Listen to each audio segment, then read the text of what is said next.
Welcome back, everybody, to another episode of The Roundtable. Unfortunately, we're not going to have Timmy T-Bones with us tonight.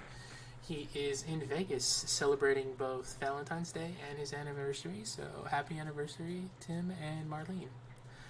I was a... what are they? Maitre d'? Maitre d'? What do they call it? Best man? Groomsman? In his wedding. So, congratulations. Yeah, it was cool. I was there too. I still remember that. Yeah. Oh yeah, you were there. We went and we got you your suit. That's yeah. One of my favorite pictures of you is when we went to the suit store and I dripped you out. You were swagging so hard on that day. But you know, some great news, some not so great news in the gaming world. We lost a real shining light, an unsung hero in, what would be our gaming history anymore. Some of our favorite games. The creator of Suikoden has passed away. He died on February 6th, I believe, but they just announced. Yeah. They just announced his passing. Yoshitaka Moriyama just apparently up until a couple weeks was still doing promos for his new game. The I don't even know how to pronounce it. Do you think it's Ueden or? I think you're right. Yeah. Eiden maybe, but it's supposed to be the spiritual successor to the Suikoden series because Konami still owns the rights to it, and but the Ueden Chronicles, I don't know if they have an official release date for it. Yeah, do they? It's supposed to be soon. Is it April? Okay. Yeah. But yeah, so I'll bring up a picture of him. Lovingly, that's the whole team there from his new studio for the Eiden. I wanna learn how to say it. I want to say it's Eiden Chronicles. But you have Rabbit and Bear Studios. This is their team. One of the last group photos they did, I guess. So I wanted to make that Chris's profile pic for this. But yeah, I'm gonna pull it over here. It's a real sad day. I'm disappointed because my thought was if this truly was going to be the spiritual successor, that he might do more if this was successful. Yeah. It was a super successful Kickstarter. The fans really showed out for him, which I thought was really awesome to see that. And I think that's the cool thing about Kickstarter is you have some of these producers that have the ability to reach out to the fan base that really love them. Like I think, if Kojima had needed to start a Kickstarter, it would have been undoubtedly one of the most, or if not the most successful Kickstarters in history. I framed that because the purpose of this episode, we're going to go down some rabbit holes. Search from Bigfoot, the Loch Ness Monster. We're going to go through some of gaming's interesting myths and lores. We're going to create some kind of, what if moments. I really enjoy the Marvel What If series where they explore what would have happened if, things in the story had gone differently. So we're going to do that with some games. But a real what if moment would have been if Kojima didn't start Kojima Productions and have such a huge loyal fan base already and the people that were ready to support him. You had Guillermo del Toro that literally told the dude, how much money do you need to make your studio? I will make it happen. You had all the people that have worked with him throughout the years. Clive came out and showed out for him. You had, God, what's his name? Why can't I think of his name from The Walking Dead? It's been a long day. You'll hear me say that a lot. What is his name from Walking Dead? Which guy? The main character in his new series. I can't believe I can't. I bricked on his name so hard. I don't know. That's not my area. So. Yeah, but anyways, yeah, even him, because he was the subject of PT that they secretly have made a game behind Konami's back, and he was going to be the main character for Silent Hills. But anyways, yeah, I don't know if Yoshitaki had that kind of fan following or that many people that were just like, you name the price and we'll make your dreams come true. Yeah. But when he made his Kickstarter, the fans did, right? The fans showed out. Let me see if I can pull his Kickstarter for this up. Was it Norman, right? The actor? Oh, Norman. Yeah, Norman Reedus. Good, Yeah. good Yeah. showing, Chris. Way to come through while I was looking for this. Alright,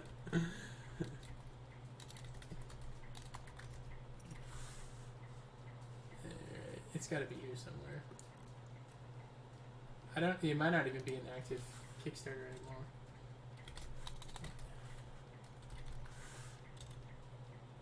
There it is. 100 Heroes. Okay. So, what did it not pull up? Come on, there we go. So you got 46,000 backers that earned 481,621,841 yen. That's a lot of money for a Kickstarter.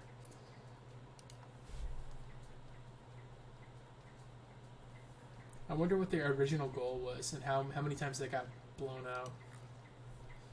Yeah, it doesn't show that, huh? It doesn't show the stretch goals and like the. Yeah, I mean, I'm sure it does at some point. But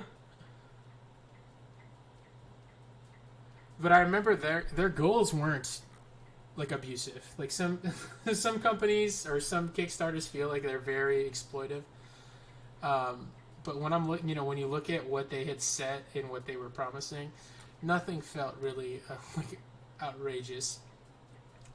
They did some, stretch goals, but 52,000 yen, that's the price of the game. And you get the physical version. It was, they kind of went out there for some of these 300,000 yen, 350,000, which I think it breaks down to, it ends up being about $3,000, maybe. It's been a long time since I converted yen. But I mean, none of this felt like, we're asking for, when you look at some of the failed games that have come out from Kickstarters and stuff like that, where they were just pure scams and they were asking people to donate, $100,000, and you get to come out and you get to play the game with a developer, shit like that. Yeah. But okay, here you go. The stretch goals. Yeah, I think it hit all of them, right? Yeah, so you have 2.9 million. They said they were going to add more deals. 4.5 million is what he asked for. 4.5 million yen. And they earned 481 million, right? So you're talking about, what is that in percentage? That's times, what, 4 million%? That's...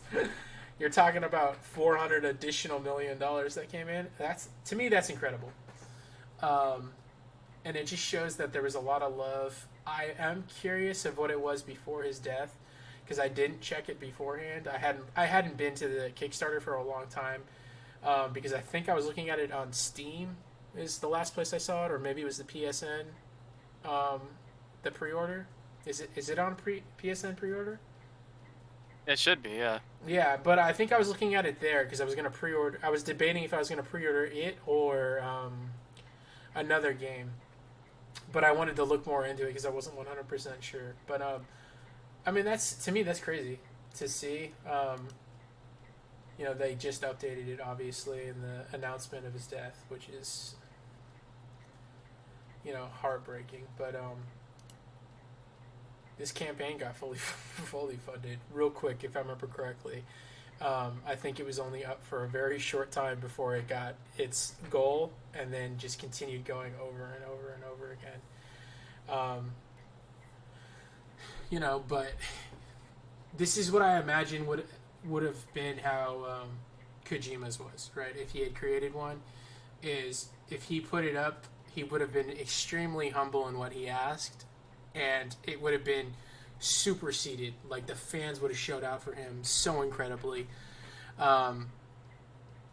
My alter version to this, kind of to where we're going to be leading once we kind of get into it, is Sakaguchi. Prior to all of his mobile games that some people feel are exploitive, because you have a lot of gacha systems which feel kind of like they feel a void for some people as desperation. If Sakaguchi had released a Kickstarter and said, Mistwalker Studios is creating the new Final Fantasy, right? Lost Odyssey 2, we're going to kick off, how would that have played out? Like, that would have been that's an interesting Twilight Zone, down the rabbit hole. How would that have showed out for him? I feel like he would have garnered a ton of support from the fans, and he probably still could, honestly. I don't know if he's burned that many bridges, but I also feel like he's potentially, and maybe that's an unfair thing to say, that he's put himself into a level of obscurity, because it's hard to say that Yoshitaka is very well known by a lot of people. Suikoden's definitely a cult classic. Yeah, that was one thing I was going to emphasize. Is this guy is like, I don't know how to put a comparison to it, but you and I know him just because we're into that genre of game and our age and stuff like that. Huge but fans. He's not well known for sure. Here, I will show you this. Let's go. We're gonna go to eBay. Let's see what a physical copy of Suikoden's are selling for right now. Yeah, check 1 and 2. Yeah, that's actually not bad. That is less than I thought it was going to be. For a black label copy of it, $160 or $80 right here, with shipping and handling. I know that's good. There's got to be something for this. Well, maybe we're experiencing the drop in the oversaturation of the market, the manipulation of a company that has caused some some. The second one's a lot rarer than the first one. Yeah, you think it's too rare? Okay, so Much more. Yeah. Okay, so let's do Seeking. All right, quick jump in. How much are you estimating this price is going to be? 300. Yeah. I was going to say 250. Based on the last time I was looking at buying it, I want to say I paid. We went to that one GameStop down in North Hollywood. Game Dude, that one? Yeah, was it Game Dude when we went there? Is that the place where you can't walk behind the counter and they have all the shit? Yeah, they don't let you take photos inside. Yeah, Game Dude. It wasn't GameStop. Game Mecca is what we should be calling it, because that place is incredible. But yeah, I want to say they were charging $180 when I was thinking about buying it when we went there. That was a long time ago too. Yeah. So okay, let's see. You're saying three what? I just said 300. Okay, you say 300. I'm gonna say there's gonna be a copy for $199 to $250. Like a really bad damaged one, maybe out of case for $199. In case black label, $250. Let's check.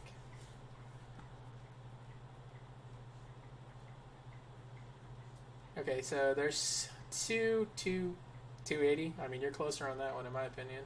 Buy it now, $350. $250. Looks pretty tore up there. Closed in box, ships next day. $300. Yeah, I mean, with shipping, $250. Gotta try and make it seem like you're not paying $250 for it, right? I know, yeah. I mean, just the CD is selling for $15. All right, here's the cheapest one. No manual, tested and works. Looks tore up. Just the disc. Yeah. 160 bucks. Here you go. Graded. Yeah, that's a whole nother video right there. For sure. But I mean, 1 and 2 for 500. Buy it now with manuals, registration card tested. I mean, if they're good condition. But I mean, so this is the type of game it is. It's rare to collectors. I think there are people that own this game that haven't played it. They just own it to own it because it kind of falls into that, Chaser, Charizard, Magic the Gathering, Black Lotus-y, Power 9. I just want to have it collector edition, things. During COVID, definitely the price of this went up heavily. Now that he's passed, this will probably, I in no way qualified to say give investment advice, but if I was a betting man, which I'm not, so that's probably bad too. But this probably will go up in price now that he's passed away. So if you were looking to buy this game at a good price or hoping it would go down, I don't think that's going to happen now. I think it's only going to maintain its value or go up. Another thing. Oh, here you go. Disc only looks tore up. Yeah. 185. Yeah. So if you remember, Suikoden 1 and 2 remaster got announced, right? This is by Konami, right? Oh yeah, so they did. They released a trailer, and they were trying to release it at the same time that he was releasing his game. I remember that being a thing. Yeah, I did remember reading a story where it felt very disingenuous, or almost like Konami was doing something to intentionally hurt him. And there was also that conversation when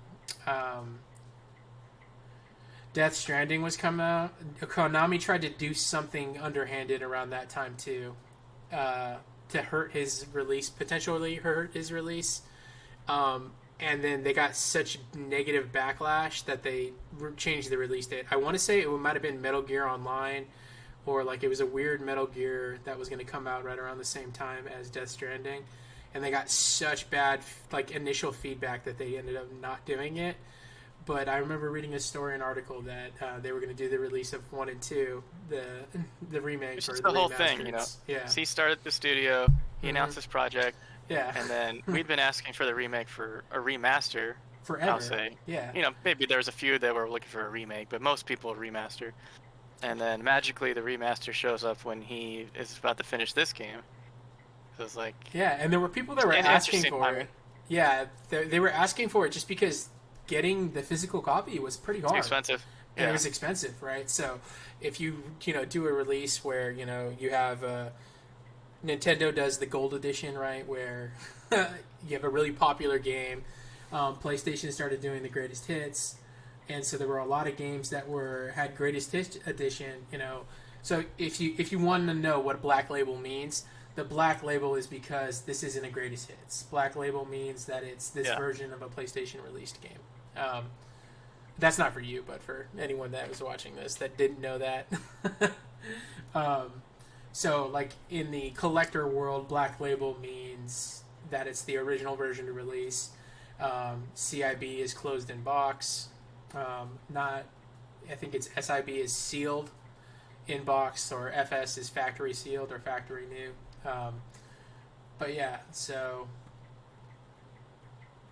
I want to check this in a couple of months and see if his death had a impact to the collectability of this, or if more people go buy them, or because of the announcement. I want to see what Konami kind of does with that. Do they change how they release the or is it officially been canceled? Is it still in the works? I honestly don't even know. It's delayed. It doesn't have a date. Okay, so it's indefinitely delayed. Interesting. They probably got some shit about it. I mean, and like I said, he's not a big... I don't know if he's a big, a big creator. I don't know if a lot of people know Yoshitaka by name. I don't think so. I will admit, when I saw his name, when you sent me the link, it took me a second to register that that's what happened, or like that's his impact is. I saw the name and I knew it, but I didn't. It didn't instantly go like if I saw Sakaguchi died, like I'd go, oh my god, like Final Fantasy, like or Mistwalker Studios at this point, or if Konami or not Konami, if Kojima died, that's what my initial association was instantaneous. His name is known to me because of the series, and like, but it just like when I saw Yoshitaka died, that just it wasn't ingrained in me that I instantaneously was like, I correlated that to Suikoden, right? Or more importantly, I to Rabbit and Bear Studios, and then the Eiyuden Chronicles. Eiyuden. We gotta figure out how to say that. I would do text to speech, but I know that's not right. No, he's been out of light for a little bit until he announced this game. I think Kickstarter started in 2020, right? Yeah, I think so. Yeah. So it's been in development for a little bit. But yeah, I mean, look at that face. And in case you were curious about, Datum Gaming and when I do my marketing and branding, remember this. Because when I see his face, I think of a panda bear, or like a red panda, which I think is, the association is he called his studio Rabbit and Bear. There's a story behind it that I did read at one point, and I'm not going to go into that right now, but he was definitely a person that associated spirit animals. I think is kind of where the takeaway to that is, which does have a lot of his favorite anime studio was Studio Ghibli. I think I remember reading in an article, and Studio Ghibli is definitely a person that, if you know anything about that studio, he's a person that associates animals and like their significance in the spiritual world as well.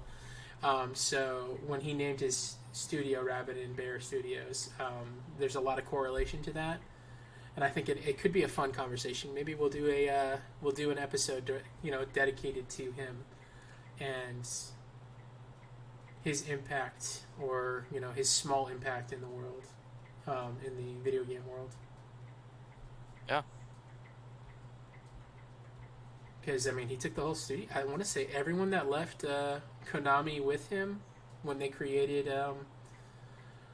Rabbit and Bear. I think they're all Suikoden veterans, pretty much. I think this whole team right here, and kind of lovingly, if you know anything about, I know you know about Suikoden lore, but the 107 stars.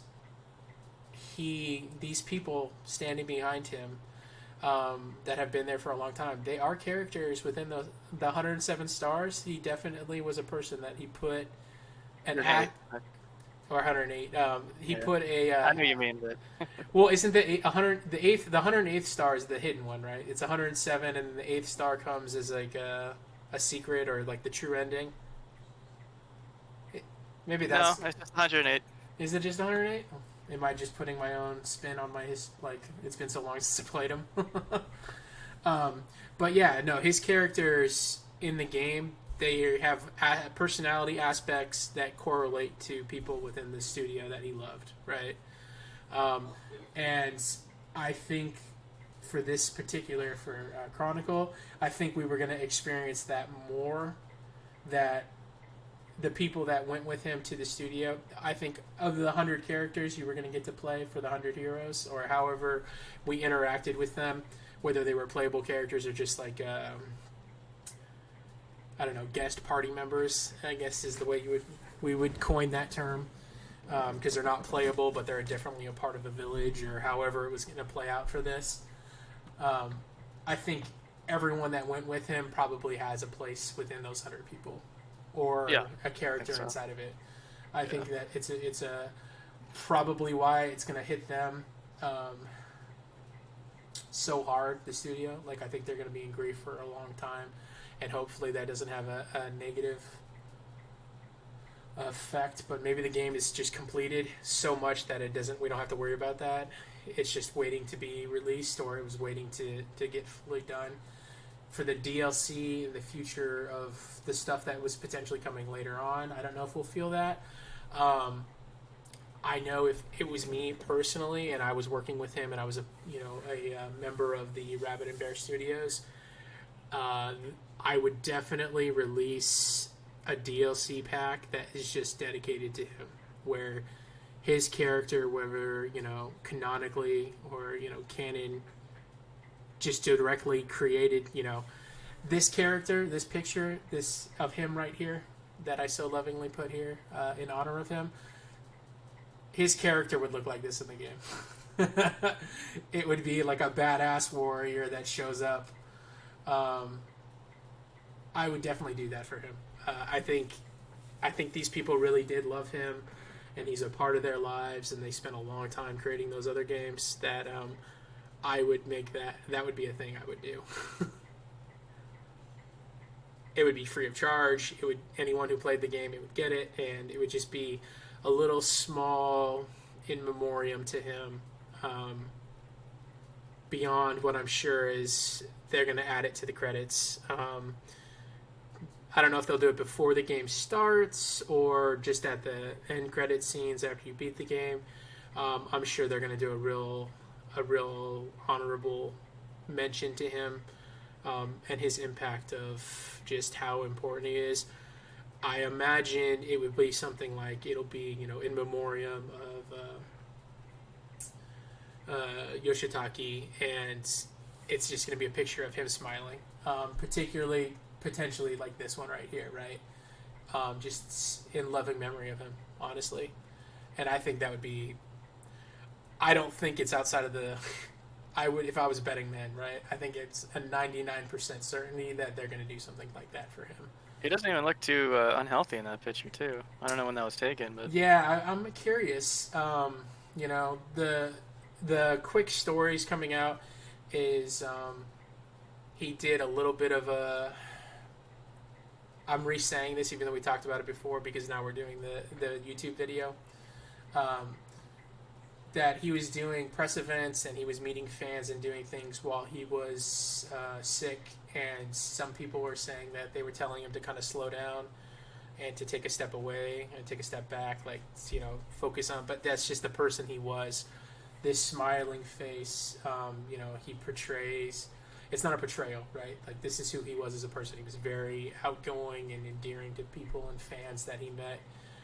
Which probably is why Suikoden for a lot of people in Japan, it's a storied franchise to them. I don't know how well it did in America, and that's probably just because it got a real shit release for how good of a game it was. It definitely did not get like a Final Fantasy level of release of press like or of push behind it by Konami. Like a Final Fantasy game would have, right? yeah, all of them, yeah. Yeah, so I mean, it somehow made it to 5 games. But yeah, I mean, did it get to PlayStation 3 with any of them, or did No. it? Okay, No. I was gonna say it didn't, but then some games came out for PS2/PS3 that were kind of like they just got released on both or pushed to a PS2 to PS3 release because of like when it was releasing. So there's five numbered titles. Mm-hmm. There's one for DS, and there's one for PSP. Okay. So there's actually a couple other ones. The final one was for PSP. That's the final one that we got. But he only did 1, 2, and 3, right? Yeah. Okay, yeah. But yeah, so instead of focusing on a lot of gaming news or doing a lot of negative things, because I'd love to just jump down Skull and Bones. I watched a lot of gameplay of it, and I'm aching to take some jabs at it, but I think the world's going to do that for me. I just wanted to focus for our gaming news at the start of our podcast, to be in honor of Mr. Moriyama, because I enjoyed his games greatly. One of your characters and one of your villains is focused on him, right, for our first video, so... Yeah. I know it's impactful for you, so He's an unsung hero in the video game history. Yep. So I will miss him. I will miss the potential because he was so young. He could have been making video games for another 20, 30 years easily. Um, Especially in Japanese culture, these dudes work forever, it seems. So he could have been, if Rabbit and Bear had succeeded with this. I mean, this Kickstarter was beyond successful. I would be interested to know if it's considered one of the most successful Kickstarters of all time. I'm sure there's a bunch of them on the list, but just at glancing at it, like just a cursory glance, that's super successful. To ask for 4.5 million yen and to get even if he asked for 100 million yen, right? Homie pulled 400 million yen. That's a lot of money, right? Yeah.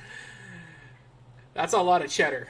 No matter how you slice it, how it gets um, how it gets transferred to each currency, that's a lot of money to produce and to get.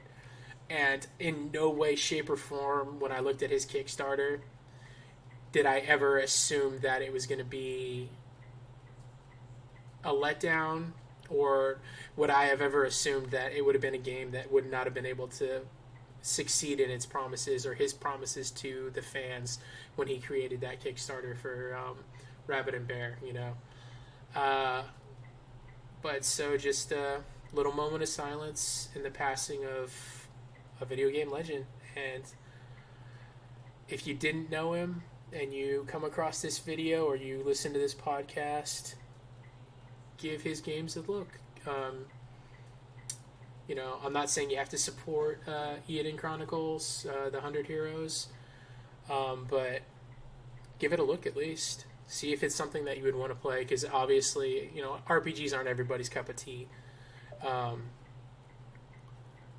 But he created a style of game that you don't see very often. And to say that the original cast of characters for the Suikoden series is 108 stars, which has a lot to do with, I believe it's a legend, right? Like a legitimate, Yeah. it's a legitimate legend within, I don't know if it's based off of, like a war or something between at some point in time. I'm definitely going to read more into it now. But I know it does have some chronological. It's based on the Water Margin, which I've never read, but the 108 Stars in Destiny from that story. So it's something like super storied in history for Japan. Yeah. Okay. But yeah, he'll be missed. I will miss him. I mourn him a little bit. I never knew him personally, but I knew him through his games and the stories he created and the characters he created. To know, just from the little stories I've read about Chinese him. literature. Is it a Chinese? That's what I thought, but because, I'll miss him. I'll miss the potential that he had if he had lived a long life. And I'm sure, my thoughts to his family and friends and the people that knew him personally, because I'm sure they're definitely feeling his loss. And it's probably it's going to be a big hole in that studio that a lot of shoes to fill, a lot of space to fill from the stories I've read of the type of person he is. Yeah, and just on the other side, I'm just happy he got one more crack at the whip. Yeah, no, and he got to do, his game. At the head of the studio, it was, he got to finish it, and I'm gonna play that game, and it's gonna mean a little bit more to me.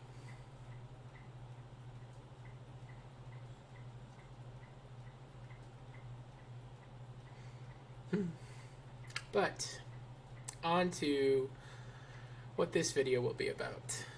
We are going to delve in today's podcast into a Twilight Zone-esque version of video games. We're going to focus on what at this point for me is like a Bigfoot sighting. my topics of choice, to say the least. My challenge to Tim and Chris when we were going to make this episode was to pick moments in video game history where something disappeared that was eventually going to exist, to come up with a what if of what if something had changed. My example to them was, what if the GameCube, what if Nintendo decided to do the DVD or the Blu-ray? Because originally they were going to market with Sony. They talked about how much it would cost for Sony to allow them to use Blu-ray, or if they were just going to do normal DVDs instead of the mini disc, which had, oh my god, so many developmental issues for companies to look at. The GameCube, for all intents and purposes,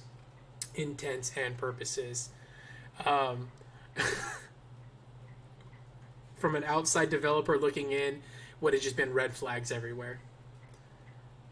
The hardware of the system lacked, because they wanted to make a cheaper console, because at the time you had Xbox coming out for $500, PS3 was coming out for $500. So they picked a price point, and to hit that price point, the system suffered definitely, right? But the what if is, what if Nintendo had not let the system suffer? What would have happened? And I think Nintendo suffered market share because they chose to make a system that pushed publishers away, because they felt it was a technological step backwards, or just a side grade to, what the other consoles coming out were at the time. So that's what I challenge them, is to pick something in video game history that to them, if it had played out differently, could have rapidly changed the future of video games. So I have a couple. Chris has a couple. Tim's not joining us. Like I said, he's celebrating his anniversary with Marmar, and he's bringing in the yearly salary for this podcast. Yeah, right. He's gonna go place a bet on on the roulette table, and when he wins, we're gonna get a whole system upgrade for everybody. Episode 5 is gonna look a lot different. Yeah, they're all gonna have HD cameras. We're gonna be in a studio. He's gonna win that bet for sure. He's gonna win the Buffett bet. And if any of you don't know what the Buffett bet is every year, if you can predict the March Madness to 100% accuracy, which has it's like a 1 out of, I don't know, what is it, 8 billion possibilities. Yeah, something like that. Yeah, if he has made a bet to the world. I don't know if he'd ever pay it out, but he'll give you $1 billion if you can predict March Madness on your card from day one on an official betting forum or something. I don't even know. Does he have an official bet line on Vegas or something like that, or some kind of sports booking? No. Yeah, I mean maybe, but I haven't seen it like that. But or at this point, it's just Colts. It's ingrained in history and cult status. I don't even know. But yeah. That's what Tim's going to do in Vegas. He's going to win us $1 billion. All right, so as I say goodbye to Yoshitaki, you want to go first, or you want me to go first? We'll switch off. So, okay. Go ahead, go first. I'm actually curious because you've seen all mine, but all right. This one's going to hit a little bit at home for you because you're a part of its story. Those are the what if? Yeah, no, this is going to be... Bigfoot? This is my Bigfoot. What do you think it is? Well, I thought one of your Bigfoots was going to be PT. I thought PT was too simple. It gets an honorable mention. Yeah. Well, I didn't pick it because I thought, one, you'd pick it, and two, it was just too easy. All right. Well, here, let's... I'm going to bring up YouTube real quick here, and we're gonna do an honorable mention for PT, because I think this is going to be a shorter video for us.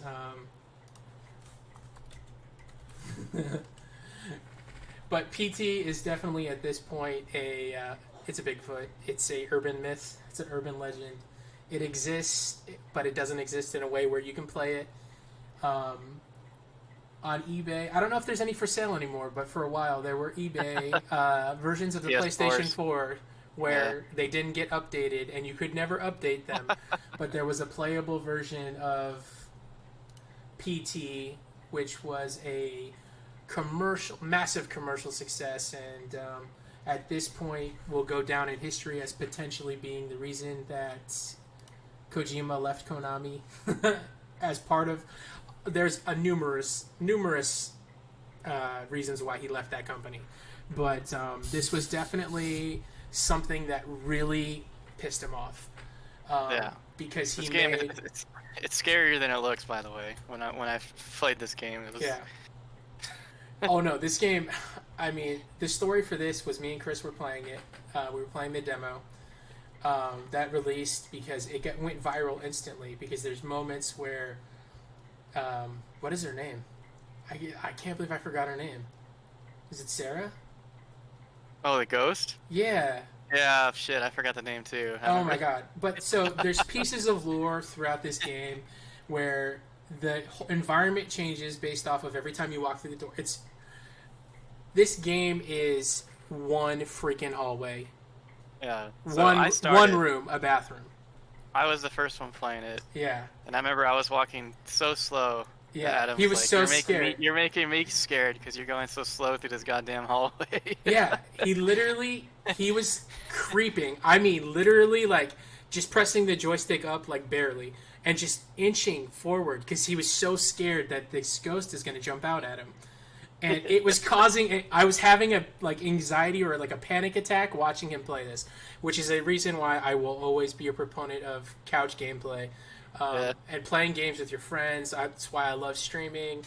It's why I like watching streamers, because doing anything shared, like this door closing, oh my god, probably caused Chris to have a panic attack as well. Well, I remember first door, the bathroom closed, and I was like, did you see that person? Because you can kind of see something real fast. Yeah, you see shadows, and your brain starts playing tricks on you. And it's why this demo is arguably the greatest demo ever created.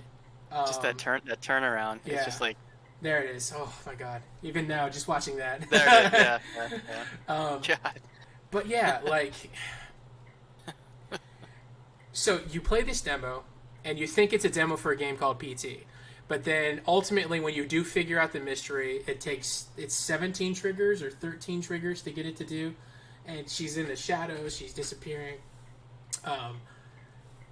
The critical success of this demo should be taught in schools, should be taught in, viral media, and how to make something have so much level of success. But ultimately, when you beat this, it goes to a minute and 48-second trailer of Silent Hills, which apparently Konami did not know anything about. So maybe don't teach that aspect of, like, how to get fired or how to piss off your employer or boss.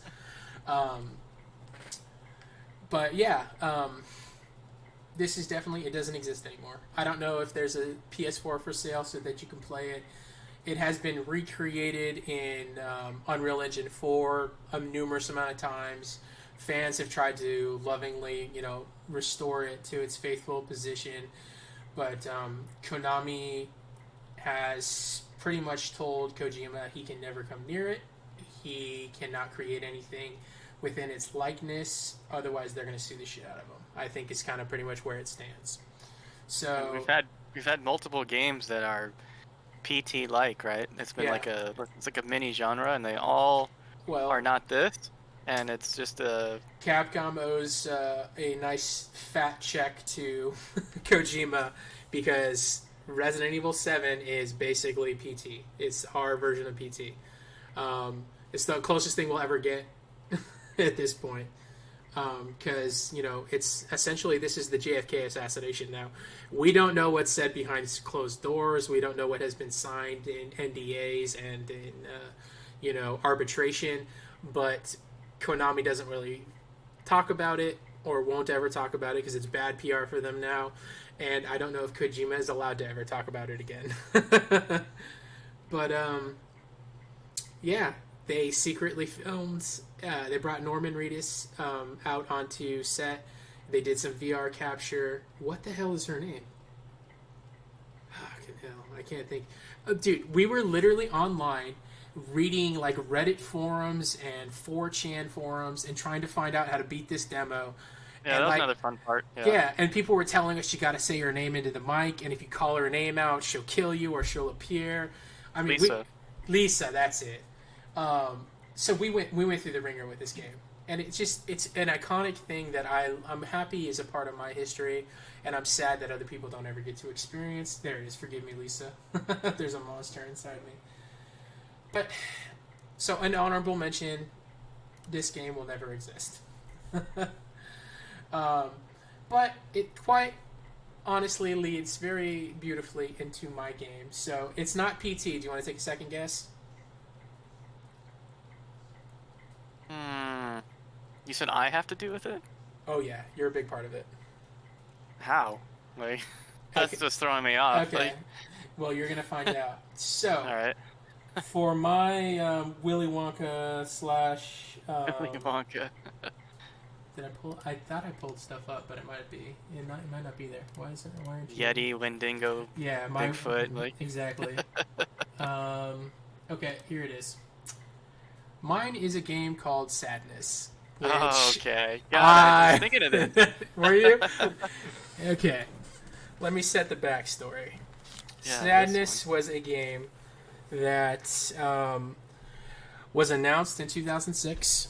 Had a trailer for the Wii as a release title. It was supposed to be, at least.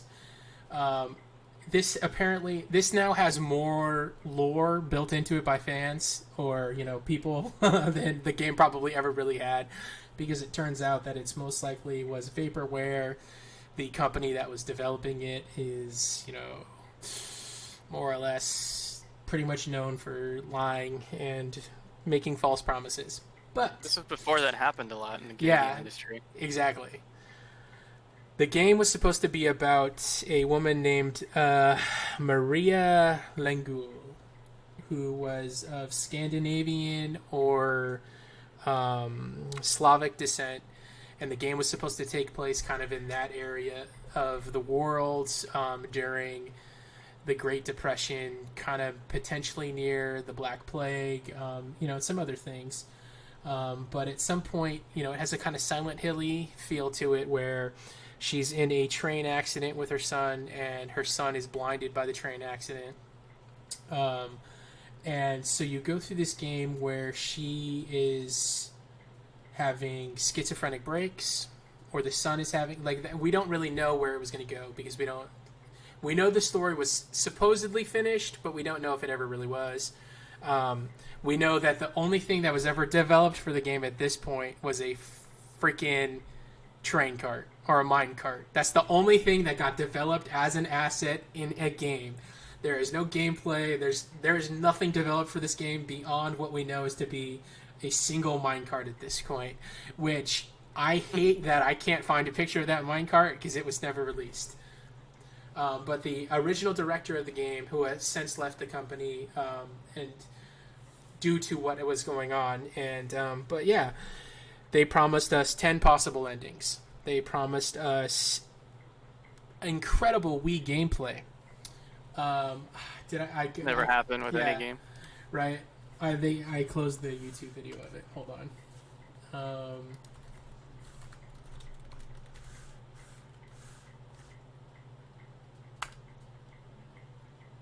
Oh no, do we not? We don't. I don't even think they have the gameplay anymore. Is there? I was gonna ask. Is there even a gameplay? No, there isn't. Okay. But there is a trailer for it, and honestly, it's gonna be harder for me to find the trailer for it because it's so freaking obscure and gone to history now. It literally is Bigfoot. Here it is. So this was an E3 trailer that they released. This is when Nintendo was trying to tell everyone of how amazing the Wii is, which is another rabbit hole we'll go in. But this is the only trailer. It's a woman walking down a hallway, stabbing at rats.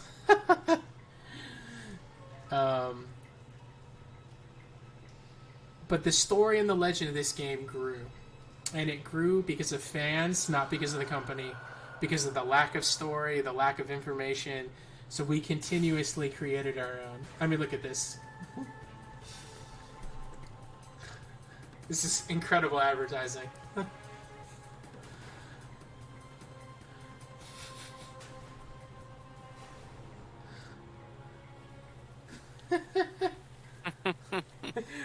Oh my god, the Wii. It's kind of funny looking Yeah. at it now. Yeah. I miss Wii commercials lying to us. But so that's the trailer to Sadness. A game that never existed, or maybe it did. Maybe it exists in a alternate Mickey Mouse universe where, the world is backwards. Some of the other things we were promised was anything in the world was going to be interactable. If there was a bottle on a shelf, I could grab it, break it, and stab people with it, right, to protect myself. Right. If I had a rope, I could wrap it around the monster's neck and then hang them from the ceiling. Everything they said was just pie in the sky, pot of gold at the end of the rainbow. This is how the Wii is supposed to be. This is how good the Wii will look. This is how incredible the Wii motion is going to be. It's going to be so in-depth, so incredibly, engaging. But then, for some reason, somebody out there said, well, wait, if the Wii motion mimics the movement in the game, does that mean I'm murdering these people in the game? And then potentially the curse of death, potentially due to bad marketing, they thought it would look good. Somebody released a video. Sadness receives its AO rating. Adults only. Why? Because the game deals with suicide, it deals with psychological trauma, it deals with schizophrenia, it deals with potentially, and this is a fun one, they said it was going to deal with necrophilia.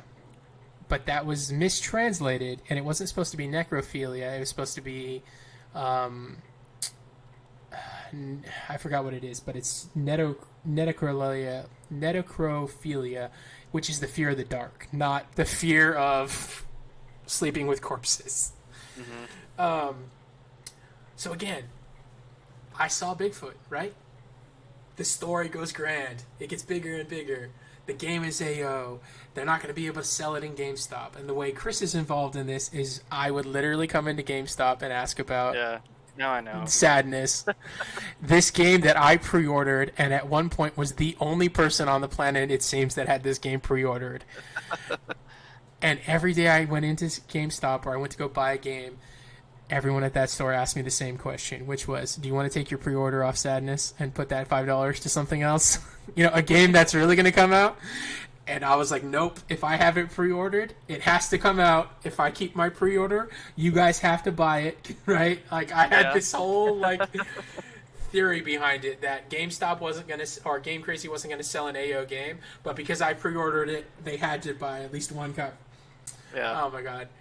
I lived and died on that thing. I think I had a pre-order for Sadness until that company went bankrupt and ended.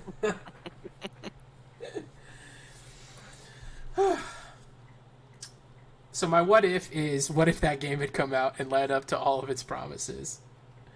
I think it could have sold the Wii.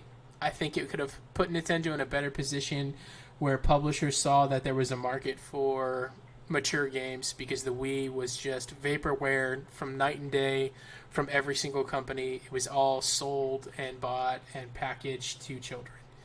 There was nothing mature about that system whatsoever.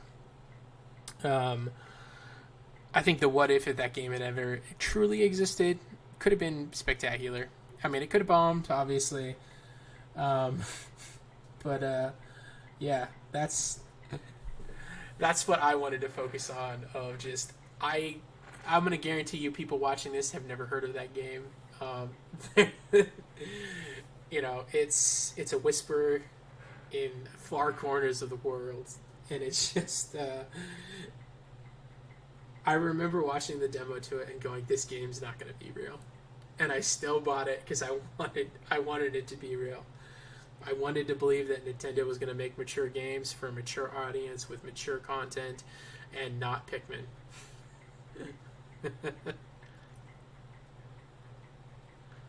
Oh man. You feel like that served them in a positive or negative, straying away from this? Nintendo? Yeah.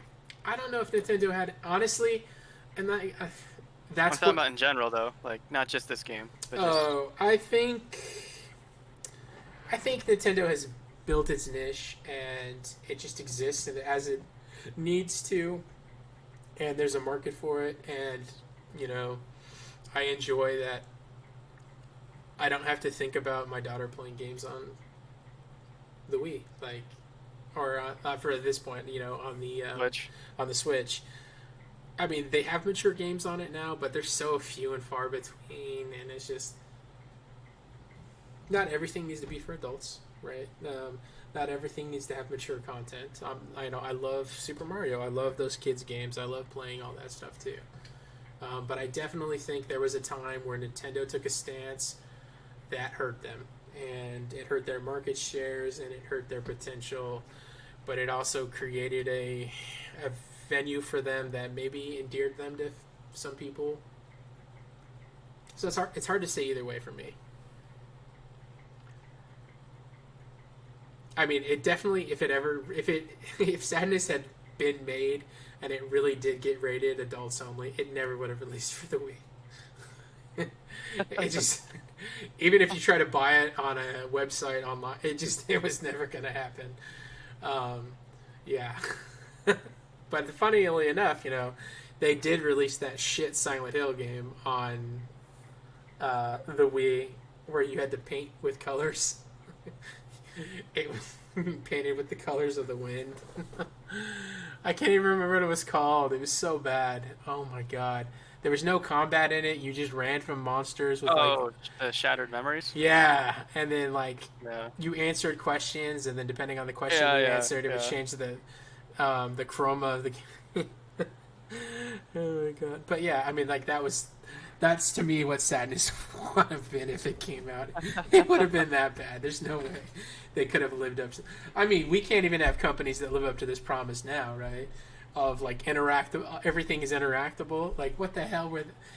This is just like if I could lie to anybody and just get money with no repercussions, I would just go to a video game company and just promise, you know, what they're promising.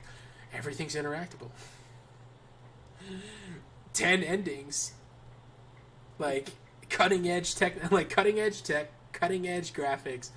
This is gonna be your the creme de la creme. This is gonna be this is gonna be your hexagonal A. This is gonna be the sextant A title. It's gonna be triple, right? Oh my god, everything this game promised. How did no one just go, this is bullshit? There's no way this is gonna exist. But I don't know. Skull and Bones came out, so there's my jab. Pop. I got one in. But that was my first one. I thought you would get a kick out of that. I haven't had to think about it for a while, but I was going through the rabbit hole of all the different games that have had weird crap like this happen, and then the moment this popped in my head, I was like, oh shit, I gotta talk about Sadness. No one else will, yeah. Yeah. There's somebody out there who's gonna watch this and be like, oh my god, this guy brought up Sadness. We almost got away with it. Why would he do this? But that's how myths exist, right? If you stop talking about them, they're not real. If we don't talk about the second shooter on the grassy knoll, then they're going to get away with it. And we can't let them get away with it, right? We got to hold them accountable. We got to put the tinfoil hat on. We got to talk about the Ultraverse. We got to talk about Sadness. Especially since it's such a common occurrence now. And not only are these companies defrauding producers, they're defrauding the public. And they're defrauding the public because no one's out there talking about the $5 I lost by investing in a pre-order of Sadness that I never got to play. my pain and my suffering could have prevented people from investing in some of this, some of these bad early access games that just promise everything, you know? Yeah, if Sadness had happened now, it just would have been on some long list of shitty games that you would scroll through and there'd be a paragraph about it. But the fact that this happened in 2006 is just a different era to be able to get to the point of getting a trailer at E3 and all this stuff is you had to have a I don't know a sharp tongue to get that far. Yeah, the dude who sold this game, man, it's crazy.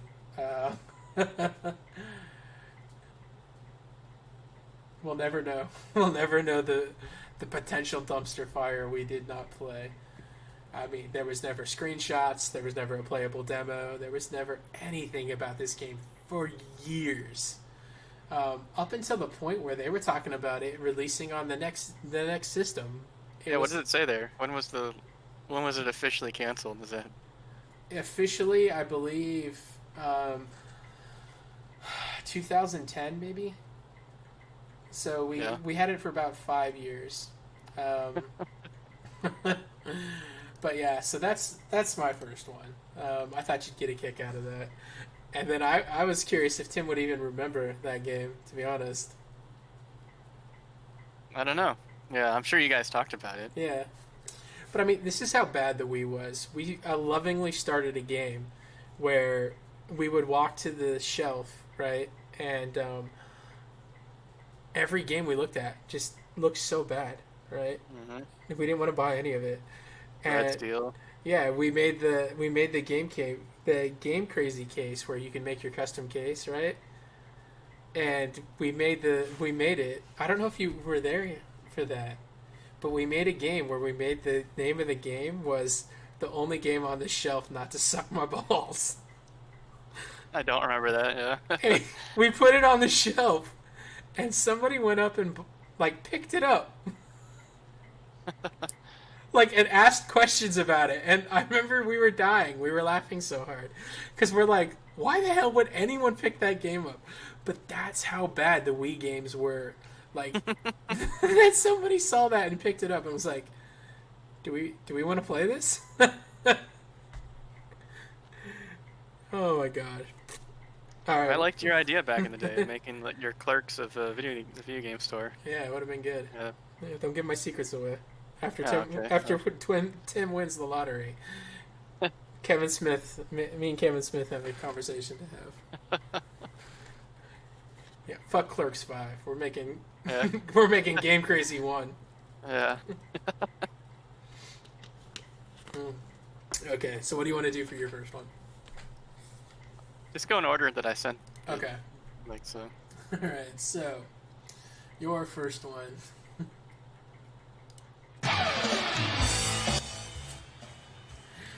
So this was on my list of games I thought you were going to talk about. We'll watch it and then we'll talk about it. Yeah. Because there's a part of me that thinks that this could still happen. If Nintendo's shares dropped enough, if something was to happen and they just needed, to recover from some scandal, right?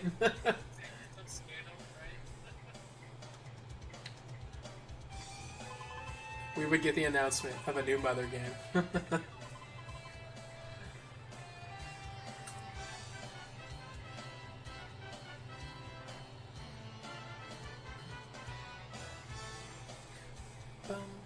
Bum. Oh my God, it's long. We're gonna stop it on right here. Oh man, Hal Laboratories. Jesus. Okay.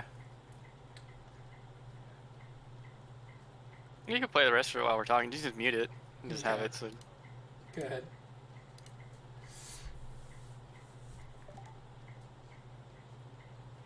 So this did happen, by the way. This came out. Mother 3 came out on Game Boy Advanced, and it is this game somewhat. I thought they completely changed it. Like this fully got scrapped, and they built it from the ground up.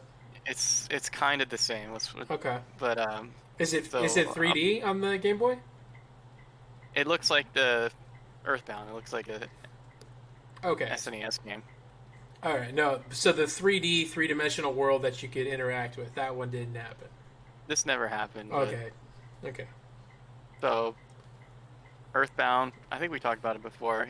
I thought it was an incredible Super Nintendo game. Mm-hmm. It had a very strange marketing campaign, and it fell extremely flat in the United States. Everything they did didn't work. Yeah, for sure. And it just became this game that was in the bargain bin that was this oversized case, and people were picking it up for like $5. And but it was such a good game that it developed a cult following. It had a lot of spirit to it. It had a lot of emotion to it. It's like kind of like the Suikoden games. The creator of this had a lot of soul to him, and this, as we're looking at these screenshots and we're looking at the video of this, the 64, it had Zelda, it had Majora's Mask, but I don't remember many games that had, like a large scope to them, and how it was very little turn-based RPGs. I mean, if you had to tell me what's your favorite turn-based RPG on the 64, it is, you'd have to think about it, or you would say none, right? I don't even know if you can tell me one right now. It just didn't happen. My favorite game on the 64? Favorite turn-based RPG on the 64? Mystic Quest, maybe, because it's the only one that exists I can think of off the top of my head. Yeah, so you have Quest 64, which is... Oh, was it Quest 64? Okay. Oh, Quest 64. Yeah, okay. Which is an okay game, it's... No, it really wasn't, but it's literally, like, it felt like the only one I could remember. Yeah. It rose to the top because, like, exactly, it's very little. You had Paper Mario, which I would say is better than Quest. But I was thinking Paper Mario came out for GameCube. But this was a very big, ambitious project. It actually became so ambitious that it got pushed to be on the Nintendo 64 DD attachment. Mm-hmm. That was that failed attachment that came out once they realized they probably made the mistake with the cartridge instead of the disc drive. Do you honestly think that happened though, where someone in the company was like, "We fucked up"? I don't know, but I know that this thing. I don't think they exist. did. Yeah. The disc drive does exist. It came out in Japan only. They did release a couple games for it, and that right there is the only footage of that game. There's nothing else of that game. I thought there was gameplay footage, like where they walked around. That is, right there. There was walking around. There was a little bit of fighting in that. Don't DMC me, Disney. That was only 2 seconds.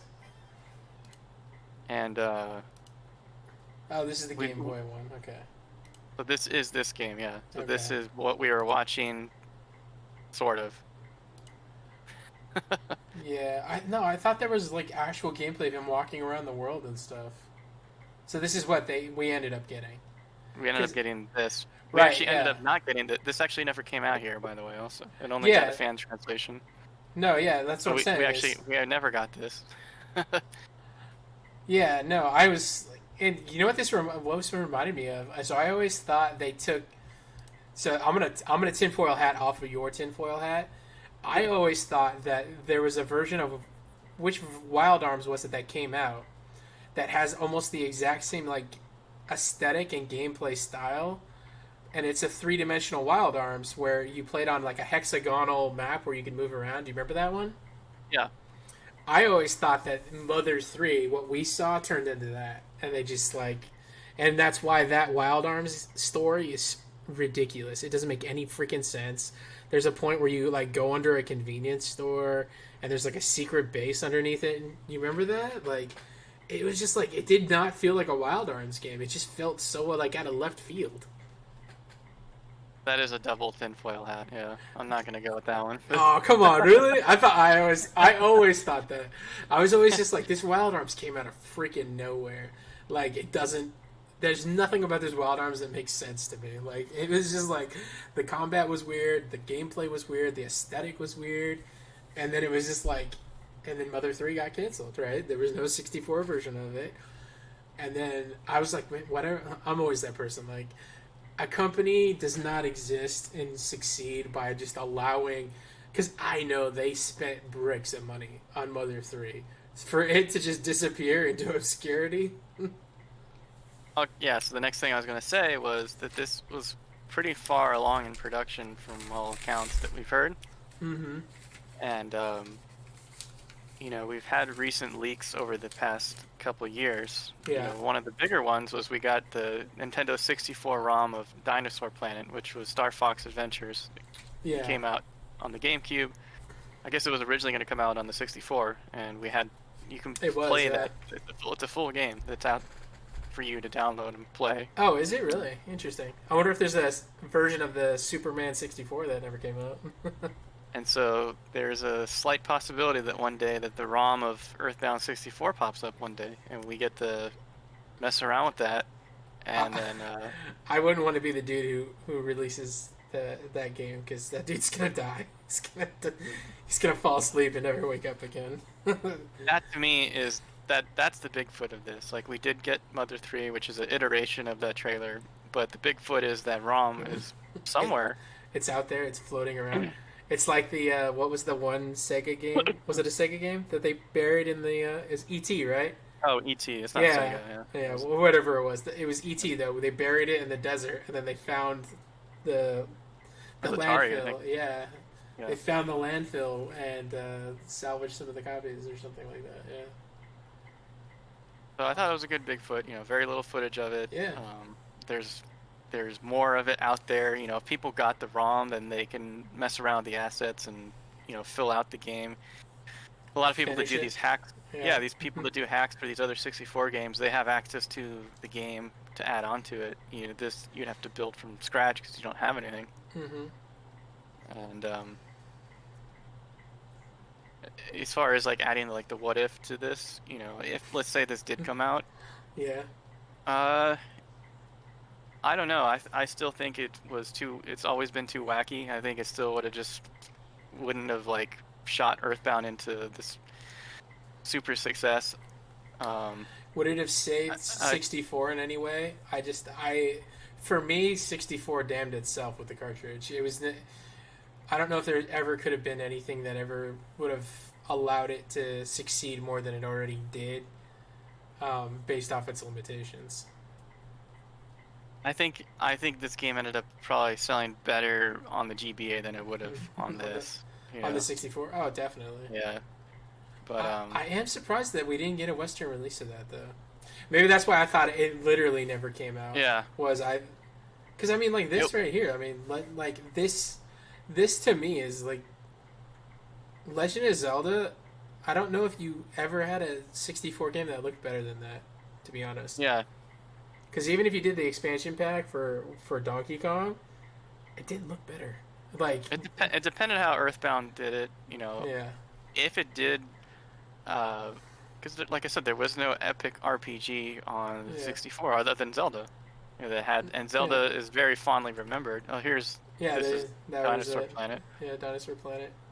But if they pulled it off, then it would have been interesting. Just because I felt like that was kind of like all these great RPGs in Super Nintendo, and then there just wasn't any on the 64 really. And then when I went to the PlayStation, then I started discovering a bunch of great games on there. But no developers seem to be able to nail this kind of 3D assets and making a big RPG. It was just too hard to do, I guess.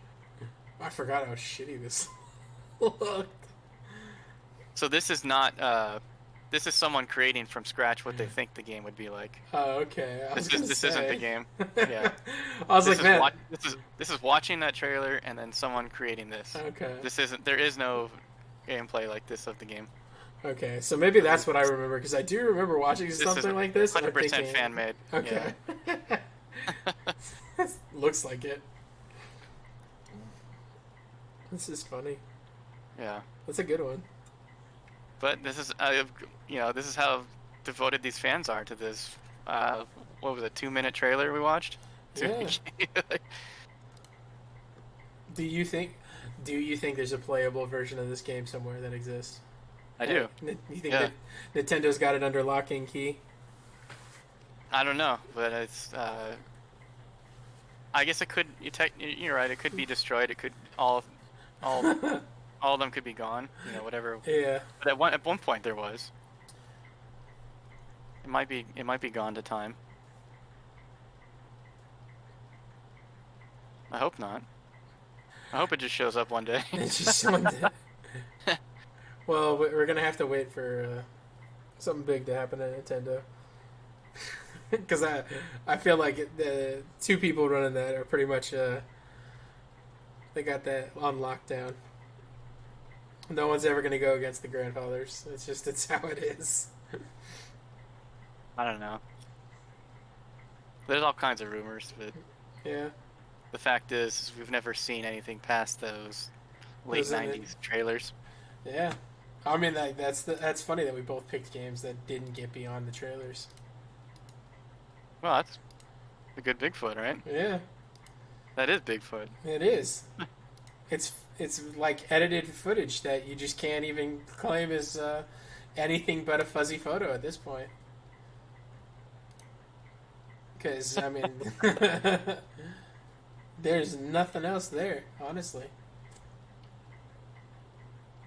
All right, that's cool. All right, go ahead with your second one, since we're here. Okay, click on it.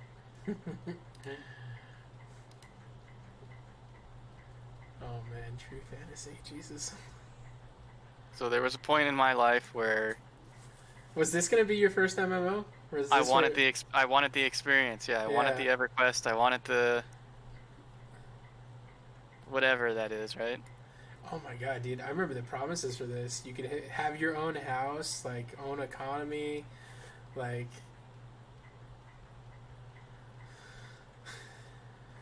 I'm gonna mute it for a second. So I still think it actually kind of looks okay. You know, this is almost 20. This is 20 years old now. This trailer. Mm-hmm. But definitely 20 years ago, I was absolutely blown away by this. The whole idea of it, the whole look of it, the voice chat, you know, the vicinity voice chat with the party, I thought was incredible. Yeah. You know, If they That had was figured way out ahead how of to time. do it, oh yeah, for sure. Because you didn't even have in 2003. You didn't even have voice chat on MMOs that were out. You had to use Ventrilo or other things. So for that to have existed, this would have been incredible. you can see right here as an example. You know, you're talking with the party member that has a little like thing. Yeah, or the people nearby, you would be able to see where the audio is coming from. Yeah. And this just, you know, it had, you know, this is back when I used to get video game magazines sent to me monthly. Mm-hmm. So, you know, every month I'd look forward to whatever, Game Pro or Game Informer or EGM, whatever, right? I don't even remember why I first heard about this. Now that I'm trying to think about it, And I remember, you know, there was just kind of a special feeling to getting a video game magazine and then reading something somebody wrote about a game. And Yeah. there was just something different about that, how you consumed the what if of things coming out, previews.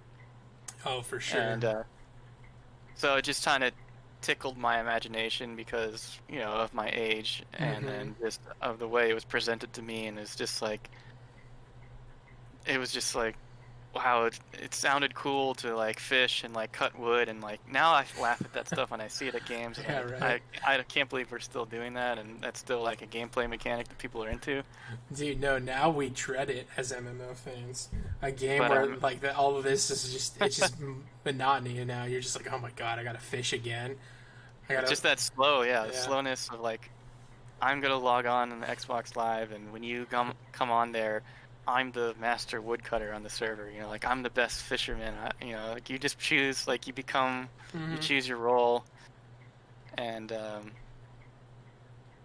you know, I had an Xbox, and I didn't have a good PC, and Yeah, I think that was all that stuff, you know. Yeah, I think that was going to be the biggest thing. Is this was going to make MMOs accessible because at the time it still took a really good PC to be able to do anything like that, and so this was just like it was going to give people the ability to to have that gameplay that wasn't necessarily going on. I just have to reiterate that, and you were there and you understand like what 2003 was. What was, it's pre-WoW. This is like, Yeah. this is a long time ago. Mm-hmm. And if this came out, I still think WoW would have crushed it. WoW came out a year later. It did, yeah. So I still think this wouldn't have been the WoW killer. It would have been insulated somewhat because it's a console game, and WoW was on the PC.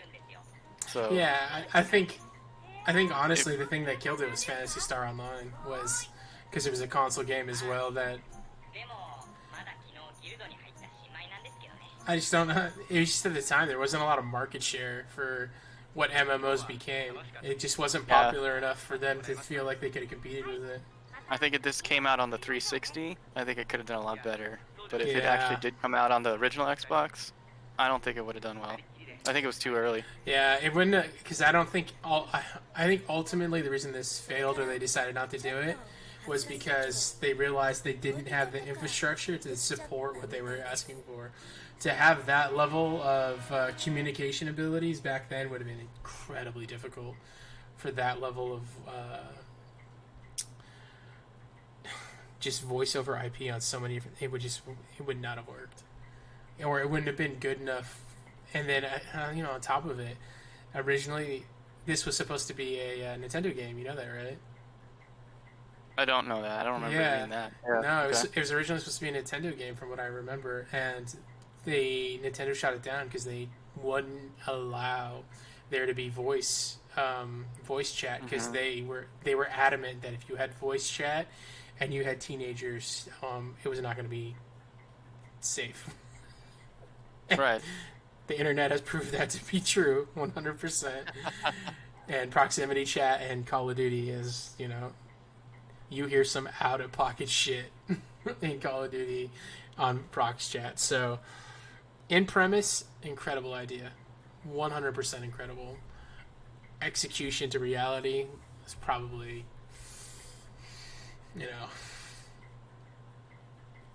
I don't think I've ever seen anything beyond this trailer for it. Yeah, there's really nothing much for this. Yeah. But I remember being, I don't want to say like physically ill, but I felt something when I saw the announcement that this was never happening. I was just like, wow, like, it's really not happening. Yeah, I don't think I was ever that invested into it, other than I remember getting announced, and I remember my initial thought being, that's cool, but not enough to make me want to buy an Xbox. Just that, it was just that simple, right? Yeah. Same thing for Phantasy Star. I was like, Phantasy Star, dude, that's super cool. I'm not buying a Dreamcast. You're out of your freaking mind. It's interesting when I think back of how much I was into this, yet I never really, I guess whatever I thought I was going to be into, I actually wasn't, because I never really fell into WoW or 14 or so. All right. I never really got as hooked as I thought I would with this concept. You know what? Then I'm going to tinfoil hat this. This game is the reason why we can't get you to play an MMO. You got so burned on this one game. You got so heartbroken that for the rest of the time that we would never be able to get you to play an MMO with us. Because this was before any of that. That's crazy. I mean, there's other things too. I remember I had this friend, Sydney, and I'd be like, let's go play basketball or let's go do something, and he'd be like, no, I got a WoW raid. And I remember that making me not like WoW. Right. Because that was the first time I remember, this is before I knew you, that I knew a person that would decline like a real world activity for a raid in a game. Because, that just rubbed me the wrong way a long time ago. This looks a lot like the Final Fantasy 11, like logo and everything. Now that I'm looking at it, it's very, very similar.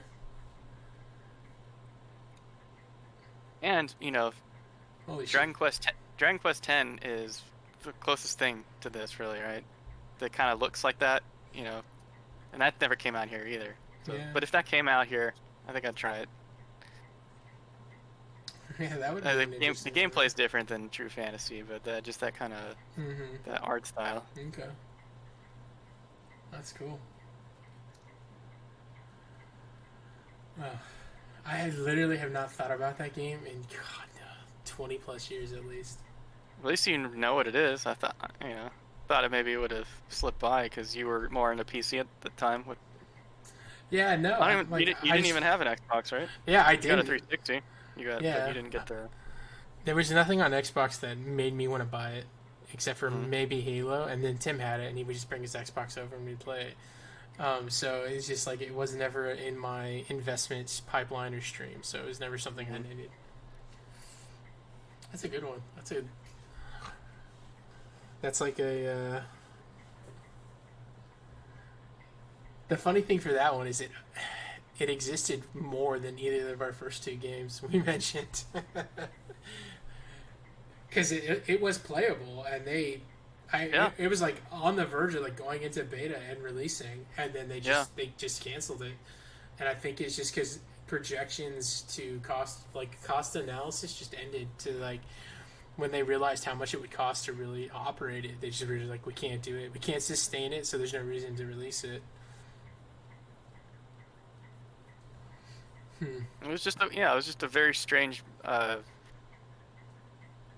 It was just weird to buy a console game and have a monthly fee for it. Nobody was used to that.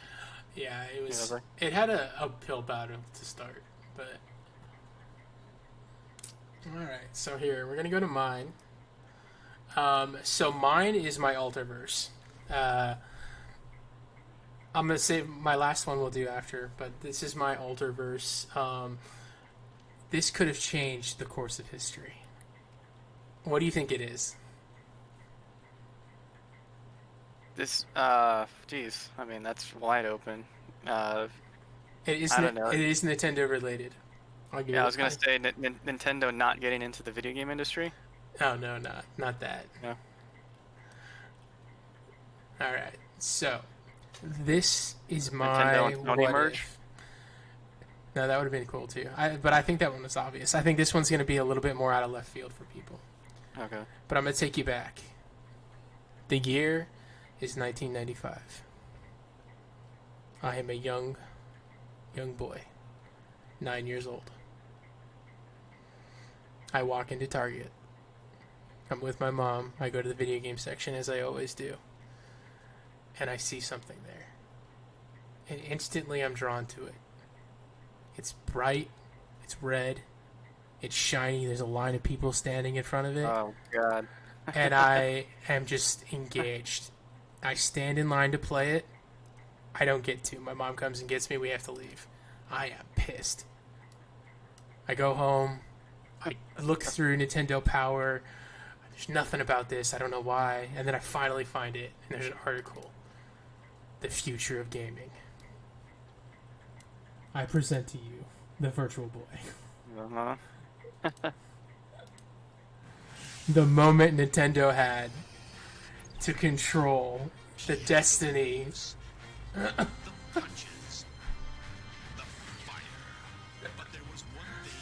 Simulated pictures does not represent.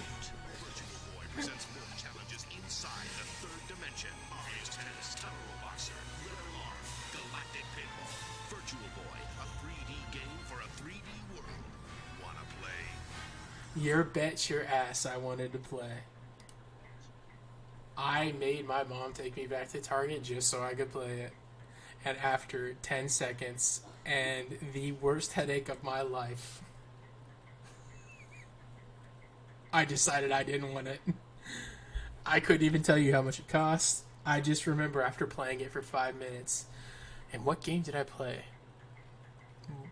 I want to say it was a Wario game.